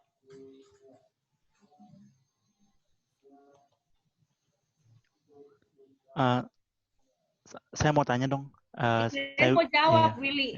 Oh enggak. Enggak, saya mau tanya. Saya Willy mau tanya ke Bu Yani. Kan tadi di Australia tadi dibilang udah pakai geopolimer secara masif ya, Bu. Kalau di Indonesia ada nggak, Bu? Contohnya orang yang udah pakai geopolimer secara masif juga. Oke. Ya, terima kasih Willy. Kalau di Australia itu tadi, karena dia sumber fly ash-nya kan banyak banget. Terus kemudian batu baranya itu termasuk jenis batu bara yang terbaik di dunia. Jadi energinya tinggi, sekitar di atas 5.000, di atas kalori ya, di atas 5.000 kalori per gram. Jadi tinggi sekali, sehingga hanya PCC boiler PCC yang bisa memanfaatkan sumber-sumber batu bara dari Australia, sehingga mereka pada umumnya mempunyai fly ash yang kualitasnya bagus. Nah, karena fly ash-nya kualitasnya bagus, hampir seluruh fly ash-nya itu sangat reaktif. Nah, fly ash yang reaktif ini cocok untuk diaplikasikan sebagai bahan geopolimer yang tidak menggunakan fly ash, tidak menggunakan semen sama sekali. Sehingga di Australia itu dengan sangat mudah mereka mengaplikasikan macam-macam. Kalau di Indonesia terus gimana? Ini kerumitannya balik lagi. Kan flash-nya itu udah satu, flash-nya itu secara teknik, ada yang nggak reaktif, ada yang reaktif. Jadi harus diklasifikasikan. Oke, sudah pernah diklasifikasikan dan sudah dilakukan oleh tim ITS. Sehingga kita tahu, ini flash ini baik, oh flash ini kurang bagus, oh flash ini bisa buat geopolimer, ini enggak. Nah, salah satunya adalah flash dari PLTU Suralaya. Jadi, flash dari PLTU Suralaya itu merupakan salah satu, Suralaya itu adalah PLTU yang terbesar se-Asia Tenggara ya. Jadi jangan salah, kita punya PLTU yang sangat besar, mulai dari unit 1, 2, 3, 4, 5, 6, 7, 8, 9, 10 itu di Suralaya. Ada boilernya itu ada 10 dan gede banget ya, gede banget, dan hampir satu kawasan wilayah itu isinya adalah PLTU. Saya pernah nginep di sana berapa minggu gitu ya. Ya seneng ya lihat apa namanya di pinggir laut, terus kemudian tongkang-tongkangnya batu baranya datang dari Kalimantan, terus kemudian tinggal diklasifikasikan masuk boiler 1, boiler 2, boiler 3, boiler 4 gitu. Sehingga waktu itu kami mendapatkan dana dari Kemenristek-Dikti sekitar 650 juta, itu jumlah sangat besar ya. 650 juta itu kami menang award saat itu 650 juta, terus kemudian grup saya membuat prototipe dan membuat percobaan untuk skala menengah, bukan skala laboratorium lagi, skala menengah geopolimer, bikin paving dari bahan geopolimer. Jadi nggak pakai semen sama sekali, karena mereka juga punya alkali. Mereka mempunyai alkali itu dimanfaatkan untuk demin water. Jadi laut itu kan nggak boleh langsung direbus, kalau nggak kan pancinya berkarat. Jadi laut itu harus dikurangi kadar garamnya. Dibuang kadar garamnya, dan kemudian menjadi air yang siap untuk direbus yang disebut dengan air demin. Nah, dengan membuang kadar garamnya itu mereka menggunakan alkali, karena itu mereka punya sumber NaOH. Mereka punya sumber NaOH, terus kemudian kita melakukan percobaan langsung di Suralaya. Saya nggak tampilkan ya fotonya di sini. Jadi kita bisa membuat 2.000 sehari paving. Paving geopolimer nggak pakai semen sama sekali, dan itulah yang menyebabkan tahun 2016 ITS mendapatkan The Best Innovation Gold Award level dunia di Tokyo Big Style di Jepang. Jadi waktu itu saya berangkat terus bawa paving gitu. Jadi saya bawa paving, prototipe-nya itu saya bawa paving ada 2 kalau nggak salah di koper. Ya Allah, kopernya itu berat banget. Terus kena kena pegang di Juanda kan. Terus, Bu, ini kok bunyi gitu. Kok koper isinya batu. Terus kalau batunya nih dibuang, saya nggak jadi berangkat. Saya bilang begitu. Pokoknya gimana caranya saya harus berangkat dengan batu ini. Ibu kok bawa batu ini berbahaya ya. Ini kan masukkan ke dalam bagasi, nggak saya bawa ke kabin. Ya tapi meskipun begitu kita harus identifikasi ini batunya apa. Karena geopolimer itu stabil sekali. Kuat tekannya untuk rata-rata paving biasa itu sekitar K300 ya, 300 kg per cm persegi. Nah, paving yang saya buat itu 700 kg per cm persegi. Jadi emang kalau untuk jangankan matiin ayam, matiin apa gitu ya, gajah mati kali. Jadi saya bawa ke Jepang, dia stabil, berat, bagus gitu. Sampai di Juanda, diperiksa, terus dia bilang, Ibu ini kerjaannya apa sih kok bawa-bawa batu? Terus saya bilang, baru keluar ya, saya ini dosen ITS, dikeluarkan kartu nama saya, ternyata powerful ya ITS itu ya. Oh, Ibu dosen ITS, Bu, anak saya kelas 3 SMA, bisa tanya-tanya. Oh iya, tapi saya buru-buru harus berangkat ke Jepang. Oh iya, Bu, silakan, maaf ganggu, jadi beres. Jadi nama ITS itu, ya istilahnya di Juanda itu termasuk sesuatu yang bisa kita banggakan, sangat kita banggakan ya. Lolos berapa kali lah saya pokoknya di imigrasi itu gara-gara ITS. Jadi akhirnya ya berangkat ke Jepang itu saya presentasikan bahwa ini nggak kaleng-kaleng gitu loh, nggak dibikin di laboratorium, ini bikinnya di PLTU, dan sudah dibuktikan sampai sekarang masih jalan ininya promosinya maupun produksinya masih jalan, tetapi sayang sekali tidak dikomersialisasi karena di PLTU itu mereka kompetensinya adalah jualan listrik ya, nggak ada PLTU jualan paving. Oh bisa rame mana tuh? Rifat mana tuh? Rifat tuh bisa ngamuk, Karya Usaha apa segala macam, Rakjaya, terus ya Jaya Ready Mix bisa ngamuk, kok bisa PLTU kok malah jualan paving. Nah, jadi 2.000 paving per hari itu bisa diproduksi, kemudian untuk dijadikan CSR, dibagi-bagikan ke masyarakat. Jadi nggak boleh mereka ngambil duit dari situ, jadi biar dibagi-bagi supaya pemanfaatan PLS-nya di PLTU itu jalan terus. Jadi banyak yang ngantri. Saya minta 20.000 paving untuk perumahan angkatan laut, itu jadi macam-macam tuh bapak-bapak angkatan. Terus habis itu bapak-bapak angkatan darat, saya minta sekian puluh ribu paving lagi untuk perumahan di mana gitu. Jadi kalau dibilang skala lapangan sih sudah ada, tetapi belum komersialisasi. Jadi berbeda dengan yang di Australia yang sudah komersialisasi. Jadi kalau skala oke, tapi kalau dari segi uang kita belum menghasilkan uang untuk itu. Kalau dari regulasi di Australia regulasi jelas didukung oleh pemerintah, tapi dari Indonesia regulasinya belum ada. Artinya belum ada dukungan penuh dari kementerian bahwa kita keluarkan SNI khusus geopolimer, itu belum ada.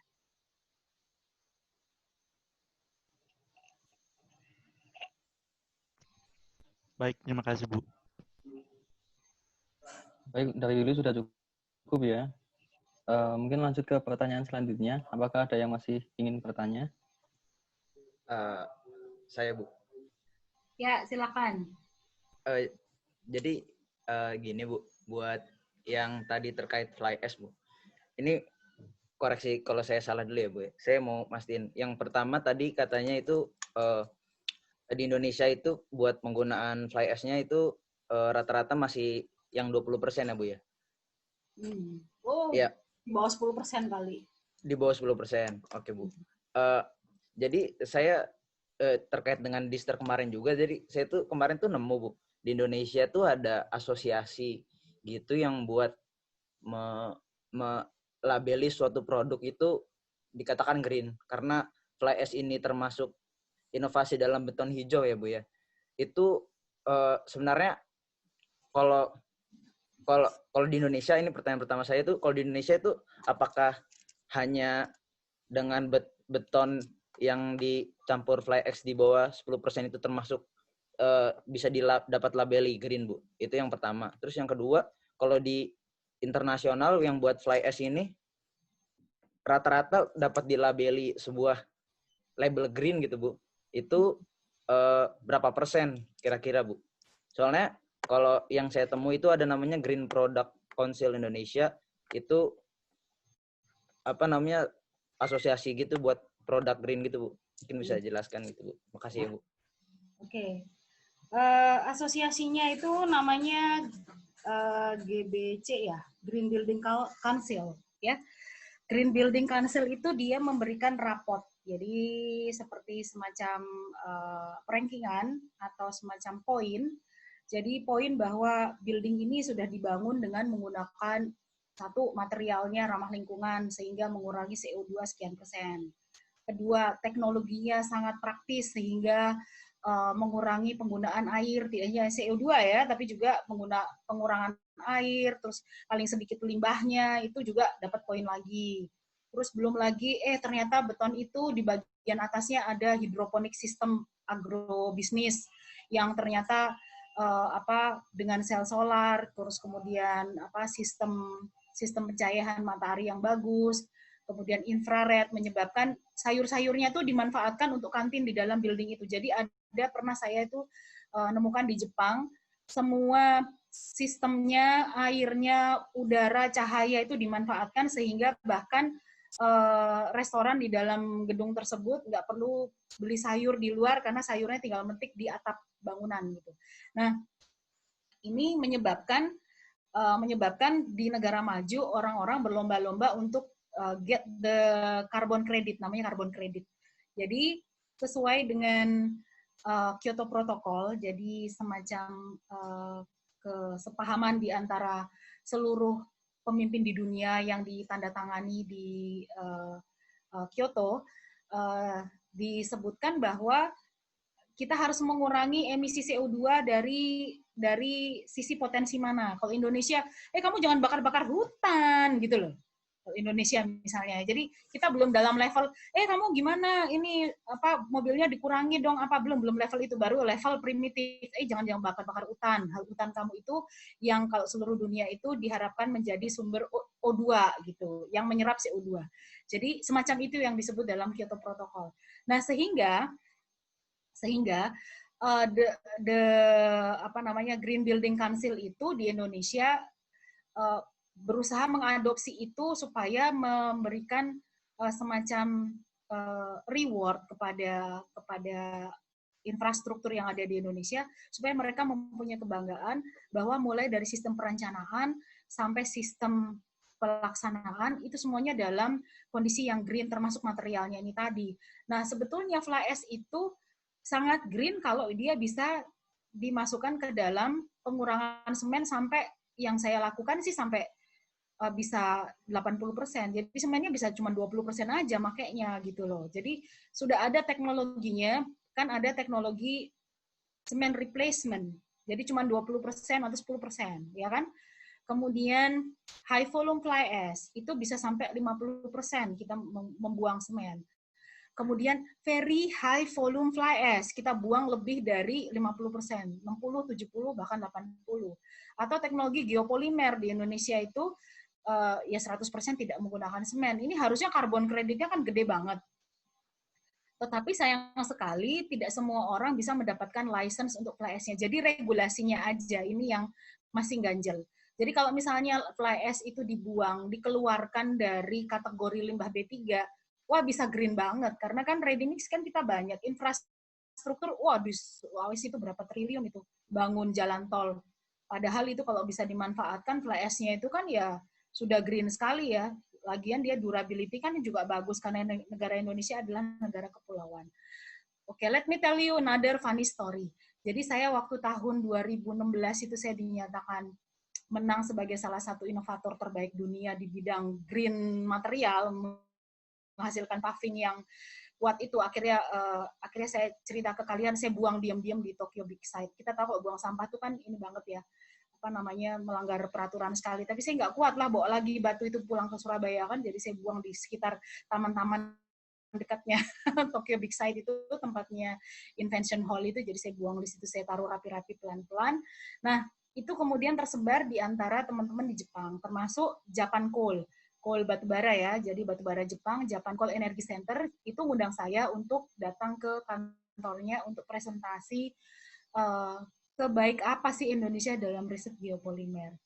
Mereka sama sekali nggak tahu, they didn't have any idea about how to make the geopolymer, what is geopolymer, nggak tahu bener, mereka blank, nggak ngerti apa-apa. Terus saya jelaskan ke mereka apa yang kita kerjakan dan apa yang kita dapatkan dan prestasi apa yang sudah kita dapatkan. Jadi mereka langsung absorb teknologi itu. Sampai saya tuh lupa waktu itu ngomong, tanyanya saya yang jelaskan bahasa Inggris, ada yang nanya pakai bahasa Jepang, saya yang jelaskan pakai bahasa Jepang, sampai terakhir saya tuh kepala saya sampai panas banget, ya Allah kenapa tadi saya ngomongnya bahasa Jepang ya, taunya itu bahasa mulai dari bahasa Inggris, bahasa Jepang, bahasa Inggris, bahasa Jepang gitu, sampai ilmunya mereka tangkap semua dan mereka bikin lab. Oke, mereka bikin lab. Saya pulang ke Indonesia, mereka langsung bikin lab, dan lab itu adalah lab geopolimer. Mereka bikin lab, mereka kembangkan, terus kemudian di tahun 2018, akhir tahun 2018 mereka kunjungi saya. Padahal saya itu riset geopolimer dari tahun 2005. Oke, tahun 2005. 2016 dapat medali emas. Kemudian saya presentasi di Japan Coal. Tahun 2018, dalam waktu 2 tahun, mereka datang menemui saya di ITS, terus dia bilang, Sensei, saya sudah memahami geopolimer dan saya mau ngajarin rakyat Indonesia untuk produksi geopolimer. Kan pengen gelodak nggak sih, pingsan. Artinya apa? Dari tahun 2005 sampai tahun 2018, ya ampun Januarti, lu ngapain aja? Karena apa? Nggak ada dukungan dari pemerintah, nggak ada regulasi yang cukup, sehingga green building, that's only green building, di atas kertas green, but never be green. Jadi, orang Jepang kenapa dia mau datang ke Indonesia? Karena dia diberi insentif besar oleh pemerintahnya karena dia ada carbon credit di situ, bahwa ada sebuah organisasi, ada sebuah institusi yang mau mengembangkan green material di negara berkembang. Jadi dapat duit dia dari pemerintah Jepang luar biasa besar untuk melakukan investasi di Indonesia untuk bikin geopolimer, dan kalau pemerintah Indonesia kesulitan dengan duitnya, mereka punya duitnya. Dan mereka mau bikin pabrik, dan kalau nggak ngerti, gua ajarin, karena kita ngerti sekarang geopolimer. Bayangin, guru geopolimernya tadinya siapa? Jadi terus saya bilang, nggak apa-apa deh, saya bukannya mau ganti paspor gitu kan. Tapi nggak apa-apa lah, saya separuh Jepang juga nggak apa-apa lah gitu. Jadi saya bilang, oke, buka investasi di sini, tapi saya tetap jadi supervisor kalian. Iya jelas, kenapa kita menghubungi sensei di sini, karena sensei adalah supervisor kami. Kita mau bikin nih pabrik di sini, biarin kita kasih tahu orang Indonesia apa itu artinya green. Jadi sekarang sedang dikerjakan oleh mereka, bagaimana mereka membuat pipeline system, bikin pipa micropipe yang ramah terhadap lingkungan, yang durabilitasnya tinggi macam-macam dari geopolimer. Dan sekarang sudah jadi agak apa ya? Agak famous lah geopolimer itu di Jepang sekarang. Dan insentifnya besar. Jadi di dalam Japan Association JSCE, Japan Society of Civil Engineering, mereka punya insentif yang besar untuk riset khusus geopolimer. Karena itu tadi yang disebut dengan carbon credit tadi itu, bahwa dalam riset saja itu insentifnya udah besar, apalagi dalam bentuk investasi. Nah, jadi investasi nggak hanya di dalam Jepangnya, tapi juga di Indonesia. Nah, Korea juga gitu. Saya pernah didatangi ahli kimia dari Korea. Mereka bilang, sensei kita bisa lah bikin, kita bisa bantu sensei untuk geopolimer itu just add water. Jadi di dalamnya tuh sudah ada alkalinya, udah ada macam-macam. Jadi tinggal kayak semen gitu, dikasih air, udah jadi gitu. Udah jadi, dan kita tidak perlu pakai semen Portland, kita pakai fly ash aja. Kita bisa bantu sensei. Sensei bisa datang ke Seoul, kita bisa kolaborasi. Dan kita dapat insentif besar kalau kita bisa mengembangkan itu di Indonesia, dan kelihatannya kementerian lebih cocok untuk membantu orang asing daripada orang Indonesia. Jadi pada waktu tim dari Departemen Industri memberikan presentasi apa segala macam, tidak ada dukungan dari Kementerian Lingkungan Hidup. Tapi begitu orang Korea datang, ya mungkin nggak tahu bahwa macam-macam, bawa apa boy band apa, saya nggak ngerti belakangnya bawa apa ya, pokoknya bawa duit lah, bawa keren, bawa investasi segala macam, langsung Bu Menteri langsung, oh iya silakan investasi di Indonesia, kita buka ini. Oh enggak itu gampang, itu bukan limbah beracun apa gitu. Jadi beda mereka menghadapi orang asing dibandingkan dengan anak sendiri. Nah itu juga jadi problem yang belum bisa dipecahkan, sehingga kenapa tadi pertanyaannya Angga, kok aplikasinya kok nggak besar gitu ya, atau mungkin tadi pertanyaannya banyak lah sekarang di sini, banyak yang nanya ya, termasuk Willy juga tadi ya, terus kemudian Andi tadi, kok sudah risetnya dari tahun 2005, Bu Yani lu ngapain aja gitu kan, ya ngapain aja, ya main-main doang gitu. Artinya nggak ada yang, teknologi kita menguasai sekali, metode kita sangat menguasai. Kalau menjadi supervisor orang asing, ya tergantung amplopnya kan mesti gede. Jadi ya oke-oke aja, kita juga menguasain, tetapi kita tidak pernah menjadi tuan rumah di negara sendiri. Gitu. Iya, makasih ya Bu. Ya, cukup jelas. Nah, baik, dari Mas Angga sudah cukup. Untuk selanjutnya mungkin dari peserta yang lain ada yang ingin bertanya kembali. Selamat siang. Izin tanya Bu Junwarti. Saya dari David Bu. Ya. Saya pernah ngobrol sama pengawas tender konstruksi di Indonesia. Itu dia nggak berani untuk membiarkan kontraktor itu menggunakan fly ash lebih dari 10% karena takutnya itu sifat fisik dari beton fly ash itu lebih mudah menyusut Bu. Itu apakah benar? Yang pertama itu. Terus kedua, untuk quality control fly ash sendiri itu di Indonesia apakah udah diatur untuk peraturannya, sistem pembakarannya gimana, maupun sistem distribusinya? Karena kan kita tahu kalau limbah fly ash itu B3 dan beracun. Itu aja dulu Bu, sekian pertanyaan saya. Oke, ya terima kasih. Jadi sama yang terjadi pada waktu jalan tol di Manado ya. Jalan tol di Manado akan dibangun, itu juga sebetulnya tadinya mau menggunakan fly ash Python 9. Jadi sudah ada kerjasama antara PU dengan antara Kementerian PUPR dengan Kementerian SDM. Dalam hal ini PLTU dan PLN kan di bawah Kementerian SDM ya. Itu sudah ada kerjasama yang silahkan pakai flash dari Python, terus kemudian mereka bisa membuat jembatan, saya lupa jembatan apa tuh, di Bitung ya. Jadi sudah ACC, tapi terus kemudian Kementerian KLHK datang sebuah pentungan stop gitu, penjara karena PP 101 tahun 2014 itulah yang menyatakan bahwa fly ash dan bottom ash itu adalah limbah beracun, sehingga bukan hanya sekedar perdataan, benar-benar dikeler ke dalam ke dalam kepolisian, kantor polisi dan dipenjara gitu, pidana karena mengandung unsur kekuatan hukum yang tegas untuk peraturan pemerintah itu, bahwa pelanggar peraturan pemerintah itu adalah penjara, pidana. Ya, jadi hukumannya adalah pidana, bukan perdata. Nah, itulah yang menyebabkan tidak semua pihak itu berani untuk memanfaatkan fly ash begitu saja. Tetapi ada sisi lucunya. Saya pernah menemukan bahwa ada mahasiswa yang menggunakan fly ash. Saya kira fly ash dapat dari mana? Karena fly ash biasanya saya minta dari PLTU dan dikirimkan PLTU ke ITS. Jadi terus terang saya adalah salah satu peneliti di Indonesia yang mendapatkan akses langsung ke Kementerian KLHK. Jadi saya tinggal call atau saya WA, atau mereka tinggal menggunakan nama saya untuk mengirimkan ke ITS, itu no problem. KLHK langsung oke, udah kenal Januarti gitu. Jadi oke, silahkan kirim ke ITS. Tapi kok ada anak yang dapat dari galangan, dapat dari toko bahan bangunan. How come gitu kan? Toko bahan bangunan, oh please, bisa di penjara ini toko bahan bangunannya gitu.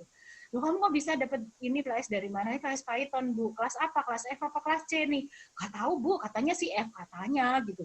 Tapi dapat dari mana tuh? Dari toko bahan bangunan. Kan ya gawat juga nih ya toko bahan bangunan ya. Terus udah saya diem aja, yang namanya juga anak mau riset ya, biarinlah mereka riset. Nah, kemudian kali kedua saya ketemu bosnya PJB, salah satu manajernya PJB, karena dekat dengan saya, itu dia cerita, Bu, luar biasa Bu, saya kan kemarin bangun kamar tuh di belakang, terus tukangnya nyampur-nyampurin semen, tuh kok semennya warna gini, saya bilang, Pak, itu dicampurin apa tuh Pak? Ini dicampurin bahan ini Pak, bagus banget, ini nanti kuat, nanti jadi begini. Itu apa Pak yang dicampur? Itu namanya fly ash. Tolong ya, bacanya bukan fly ash, tapi bacanya adalah fly ash. Jadi dia bilang gini tukangnya, Bapak kalau mau beli ini banyak di toko bangunan, Bapak bilang aja fly ash, mesti mesti bisa dapat. Dan kesimpulan saya sih di Surabaya orangnya nekat ya. Jadi sama COVID-19 juga kan nggak takut, sama PP 101 juga nggak takut. Yang dilarang di dalam peraturan itu adalah fly ash, fly ash. Tapi fly ash kan tidak disebutkan. Jadi mungkin fly ash itu di Surabaya tidak akan kena polisi karena bukan fly ash, tapi fly ash. Jadi ingat kalau kalian mau beli bilangnya fly ash bukan fly ash. Nah, ini hanya joke saja. Artinya apa? Sebetulnya masyarakat itu secara langsung apa tidak langsung itu sudah mempunyai ilmu dan tahu bahwa penggunaan fly ash itu bagus buat beton. Nah, balik lagi dari pertanyaan itu. Kenapa dia takut? Ya karena berarti dia ngerti hukum. Dia ngerti hukum dan dia tidak mau menjadi tersangka pidana karena kasus hukum ini. Dan saya pernah membantu ada PLTU di Kalimantan yang direkturnya itu sampai dijadikan seperti seperti kayak maling ayam gitu ya. Jadi selama 2 tahun tuh bolak-balik masuk kejaksaan. Terus kemudian pada waktu persidangan terakhir, saya dihadirkan sebagai saksi ahli ya. Jadi dari sisi saksi ahli menyatakan bahwa meringankan beliau, karena ada saksi ahli yang memberatkan, ada saksi ahli yang meringankan. Pada waktu saya dihadirkan di situ di Kalimantan menghadap Pak Hakim kan, ya saya bilang fly ash itu begini Pak. Pak Hakimnya kan ada 3, hakim ketua sama hakim anggota. Pada bawa buku catatan, Bu, bentar. Itu tadi gimana, Bu? Persentasenya berapa persen? Ini jadi kuliah beton. Jadi kuliah beton di persidangan. Akhirnya ya alhamdulillah kasusnya berpindah menjadi perdata. Jadi bukan pidana. Jadi alhamdulillah bisa dinegosiasi ya menjadi perdata bukan pidana. Tapi itu sampai 2 tahun. Jadi banyak orang yang takut terkena kendala itu ya, kendala PP itu karena memang kasus pidananya ini nggak main-main. Nah, fly ash itu karena dia sangat bervariasi, kita juga tidak bisa itu tadi yang saya bilang, dari kasat mata terus kemudian kita bilang oke ini warnanya bagus silahkan dipakai. Ya, yang di lapangan tuh kayak gitu. Kalian sekarang kalau masih dalam masa-masa belajar belum menemukan yang seperti itu, tapi kalau di lapangan orang bisa adjust, pegang tanah gitu, gaya kan pegang tanah, oke ini kedalaman pondasi sekian gitu loh. Terus pegang beton, atau mungkin mencium semen, wah ini semennya nggak bagus. Banyak trik-trik yang dilakukan orang seakan-akan judgement yang dilakukan itu betul. Nah, termasuk dengan fly ash, dengan melihat warna terus kemudian, fly ash-nya ini jelek banget, ini fly ash-nya bagus. Itu salah, tadi karena sudah saya sampaikan. Jangan tertipu, warna fly ash itu nggak bisa kita lakukan sebagai judgement bahwa fly ash itu bagus atau tidak. Nah, sehingga ada fly ash yang dikeluarkan dari PCC, itu yang warnanya merah, kelihatannya buruk, kelihatannya begini, tetapi dia bisa mengurangi kadar air di dalam semen. Sehingga workability-nya jadi lebih bagus. Seperti kita ketahui, fly ash itu bentuk partikelnya seperti kelereng. Jadi dia spherical, bagus, sehingga sebetulnya konsistensi di dalam beton itu menjadi baik. Jadi tadinya beton yang perlu air water to cement ratio misalnya 0,5%, begitu semennya dikurangi sedikit dengan fly ash, 0,5% itu jadi kayak kebanyakan gitu loh. Jadi harus kita kurangi sedikit karena fly ash itu tidak memerlukan air untuk melakukan mobilitas, sehingga di dalam beton dia meningkatkan workabilitas pada campuran beton. Nah, itu fly ash yang bagus. Tapi ada fly ash yang yaitu tadi secara kasat mata kan mirip. Ternyata fly ash-nya dari CFBC nih, begitu dimasukkan, boro-boro air harus dikurangi. Yang ada, aduh nih gimana nih kok selamnya kok jelek banget, harus nambah air. Atau kalau dibiarin udah kasih obat, padahal betonnya nggak sakit, tapi dikasih obat. Udah dikasih misalnya super plasticizer supaya workability-nya bagus. Tapi kok crack ya, tapi kok susut ya. Berarti fly ash-nya ini adalah mungkin dari tipe boiler yang dari CFBC, yang dia bentuk partikelnya tidak bagus seperti PCC, sehingga bisa menyerap air lebih dahulu daripada semen. Kenapa menyerap air lebih dahulu? Karena partikel fly ash bisa jadi lebih halus kan daripada semen, sehingga pergerakannya lebih cepat. Begitu ada air, dia dulu yang menyerap semen dibandingkan semennya. Kira-kira begitu penjelasannya. Jadi hati-hati dengan pemilihan fly ash. Baik, dari Mas David Gideon, apakah sudah cukup? Untuk yang pertanyaan kedua, Bu, yang untuk quality control-nya. Di Indonesia sendiri emang belum ada sama sekali peraturan untuk bagaimana proses pembakarannya, distribusinya, manajemennya. Kalau peraturan, iya jelas ada lah. Kan dari Kementerian SDM itu kan tegas ya, PLTU ini sekian. Fly ash yang dikeluarkan harus ditaruh di asyar sebelah sini, sementara batu baranya harus begini, pembakaran harus sekian, itu tegas. Tetapi belum mengakomodasi end user. Kita kan end user ya. Jadi mereka itu adalah produsen. Jadi mereka itu adalah produsen limbah dan kita sebagai pemulung, sebagai orang yang mulung-mulungin limbah. Nah, sebagai pemulung itu sendiri kan kita inginnya ya semua limbah itu bagus. Ya kayak pemulung depan rumah kita kan maunya di depan itu isinya baju bekas gitu kan. Masa sih sayur-sayuran doang gitu. Nah, nggak semuanya ternyata fly ash itu kualitasnya bagus. Jadi kita harus milih-milih. Kenapa? Dari segi regulasi udah betul. Pembakarannya, suhunya, kemudian klasifikasinya sudah betul. Tetapi belum mempertimbangkan efek dari end user. Artinya apa? Tidak seperti Jepang. Jepang itu dia mengatur bagaimana supaya sampah itu zero. Jadi pemanfaatan limbah batu bara di Jepang itu sampai hampir 100%. Tercatat tahun 2019 itu sudah 98%. Jadi tinggal 2% aja nih fly ash dan bottom ash yang tidak teraplikasi gitu. Tapi 98%-nya diaplikasi, bahkan bisa jadi pupuk gitu. Ya boro-boro jadi pupuk, di kita kan jadi beton aja bisa dikejar-kejar polisi. Nah, itulah makanya kenapa kalau di Jepang itu fly ash yang bagus bisa langsung dimanfaatkan untuk ready mix. Tetapi fly ash yang kurang bagus itu sudah diatur regulasinya, dipaksa bahwa fly ash itu harus menjadi kiln fit untuk bahan beton atau bahan semen. Atau fly ash yang kurang bagus ini ya udah jadi base road gitu loh. Jadi material-material yang bisa memadatkan tanah di bawah jalan yang akan dibangun gitu. atau menjadi perbaikan tanah misalnya gitu. Nggak perlu fly ash yang bagus, fly ash yang kurang bagus itu bisa dijadikan material untuk perbaikan tanah dan sebagainya. Artinya apa? Tidak harus itu dimasukkan ke dalam beton. Yang dimasukkan ke dalam beton hanya terpilih fly ash yang misalnya udah bagus. Nah, kategori bagus ini dari mana? Ada spesifikasinya. Artinya seperti yang kita lakukan di ITS. Kategori fly ash yang bagus itu apa? Ada spesifikasinya dan sudah kita tandai dan sudah kita petakan.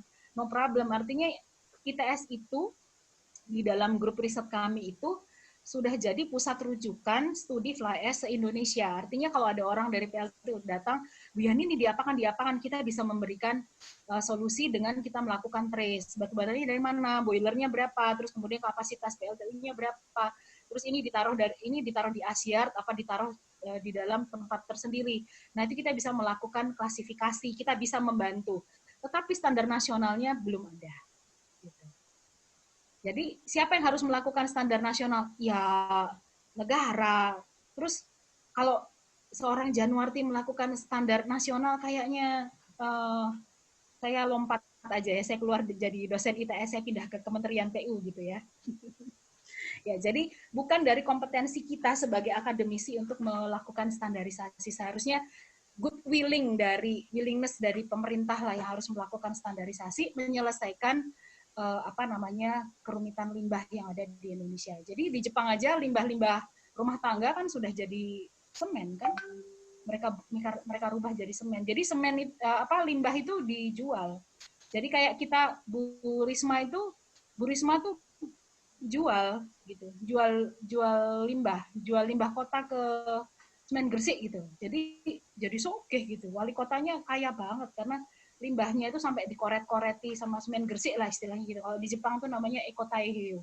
Jadi Taiheo tuh sampai ngoret-ngoreti, ada kota di sebelah baratnya Tokyo itu yang tadinya banyak gunungan limbah kota dari Tokyo itu sampai dikoret-koreti, sampai aduh kita kekurangan sampah, ayo dong sampah dapat dari mana? Dari Jakarta saya gitu. Nah itu jadi mereka sangat inovatif sekali untuk bisa membersihkan lingkungannya dari sampah. Saya pikir itu budaya yang harus kita pelajari. Baik, dari Mas David Gideon, apakah sudah cukup? Cukup. Makasih banyak ya, Bu. Baik, karena mengingat terbatasnya waktu, maka ada kesempatan satu pertanyaan terakhir. Mungkin dari peserta yang lain ada yang mau bertanya? Langsung open mic saja.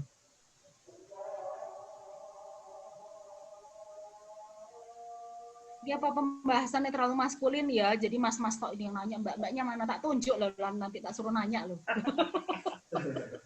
Udah lama nggak ngajar, jadi langsung jiwa ngajarnya keluar. Mbak tunjuk loh nanti mbak-mbak ini kalau nggak mau nanya.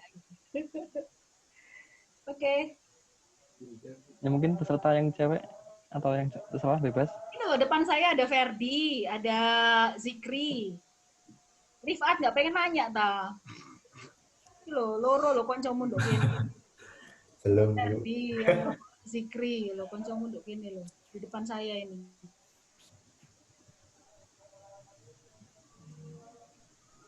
Ya, satu pertanyaan terakhir. Ada yang mau bertanya? Kalau nggak gini, memang sebetulnya kan riset tentang material ini adalah sesuatu sesuatu yang sangat dinamik menurut saya.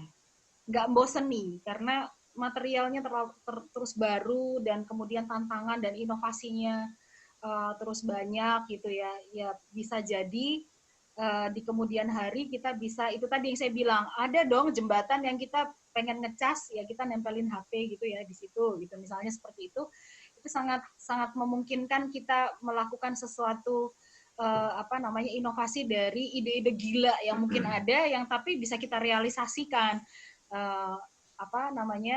di kemudian hari. Kita bisa yakin bahwa orang Indonesia itu bisa deh melakukan apa saja. Ya terbuka kesempatan buat kalian untuk bisa belajar, terus kemudian bisa nanya ke saya, dan juga kalau misalnya qualified, silakan bisa bergabung dengan grup riset saya. Jadi untuk bisa belajar bersama dan kemudian untuk bisa memberikan solusi lah bersama untuk Indonesia yang lebih baik dan lebih green. Baik, kalau dari teman-teman sudah tidak ada yang mau bertanya, setelah ini saya akan bacakan beberapa kesimpulan dari tanya jawab tadi. Jadi yang secara garis besaran dari tanya jawab tadi, bisa kita ambil kesimpulan bahwa untuk menerapkan inovasi di material beton ini cukup sulit di Indonesia karena ada terhalang regulasi yang mungkin menghalangi atau tidak mendukung dari penerapan dari inovasi beton ini. Setelah itu mungkin kualitas limbah, terutama fly ash ini di Indonesia sangat beragam. Ada yang baik dan ada yang buruk, sehingga perlu adanya klasifikasi lebih lanjut. Pemilihan untuk fly ash yang bagus tersebut bisa dimanfaatkan untuk menjadi pengganti semen pada beton. Setelah itu, untuk mungkin budaya Indonesia yang mungkin kurang sesuai atau menghalangi dari penerapan inovasi beton ini, seperti melihat pihak asing yang terlalu yang dipandang berbeda daripada pihak Indonesia sendiri. Mungkin dari kesulitan-kesulitan itu nantinya perlu diperbaiki lebih lanjut tentang budaya-budaya Indonesia tersebut, sehingga nanti inovasi beton bisa dilaksanakan dan diterapkan dengan baik di Indonesia. Mungkin cukup itu untuk kesimpulan tanya jawab kali ini. Sebelum kita tutup, mungkin ada baiknya buat dokumentasi terlebih dahulu untuk diskusi terbuka kali ini. Jadi untuk teman-teman yang lain, silakan bisa on kamera agar kita dokumentasi terlebih dahulu. Ayo silakan teman-teman yang lain. Zikri itu loh. Oh, enggak. Ferdi. Mas Willy udah siap untuk ambil fotonya? Udah cukup? Tidak ada yang mau menyalakan kamera lagi? Orangnya gak ada, Oke. si ngombe. Baik, mungkin bisa dimulai Mas Willy untuk ambil kameranya, fotonya. Iya, udah stop. Kasih hitungan, Will. Udah aku ambil. Iya. Ya, kita ambil foto lagi ya, Will. 3, 2, 1. Oke, udah. Udah ya. Mungkin cukup sekian untuk sesi diskusi terbuka kali ini. Nanti akan kami share untuk notulensi dan link untuk survei atau kuesioner untuk penilaian diskusi terbuka kali ini. Mungkin buat teman-teman profil yang lain bisa menuliskan linknya di chat room untuk kuesionernya beserta notulensi. Dan terima kasih juga dari saya mewakili panitia diskusi terbuka kali ini mengucapkan terima kasih yang sebesar-besarnya untuk Ibu Januarti yang sudah bersedia untuk mengisi materi kali ini. Dan ingin bertanya kembali Bu, untuk yang ini dari awal diskusi terbuka ini sudah direkam. Jadi untuk rekamannya apakah boleh untuk diupload di YouTube-nya HMS? Oh boleh, silakan. Ya baik, terima kasih Bu. Nanti akan kami share ke anggota himpunan yang lainnya agar informasi ini tersampaikan dengan baik. Oke, sama-sama. Souvenirnya ya sudah dimanfaatkan. Ya sama-sama Bu. Belum Baik, presentasi tapi souvenirnya udah sampai rumah tadi pagi. Ya Bu. Ya baik, untuk Ibu Januarti bisa dipersilakan untuk meninggalkan Zoom. Oke, saya lanjut aktivitas ya. Selamat selamat berdiskusi dan semoga semuanya sehat selalu. Assalamualaikum warahmatullahi wabarakatuh. Waalaikumsalam warahmatullahi wabarakatuh. Waalaikumsalam. Terima kasih Bu. Terima kasih Bu. Terima kasih banyak Bu. Semuanya. Ibu.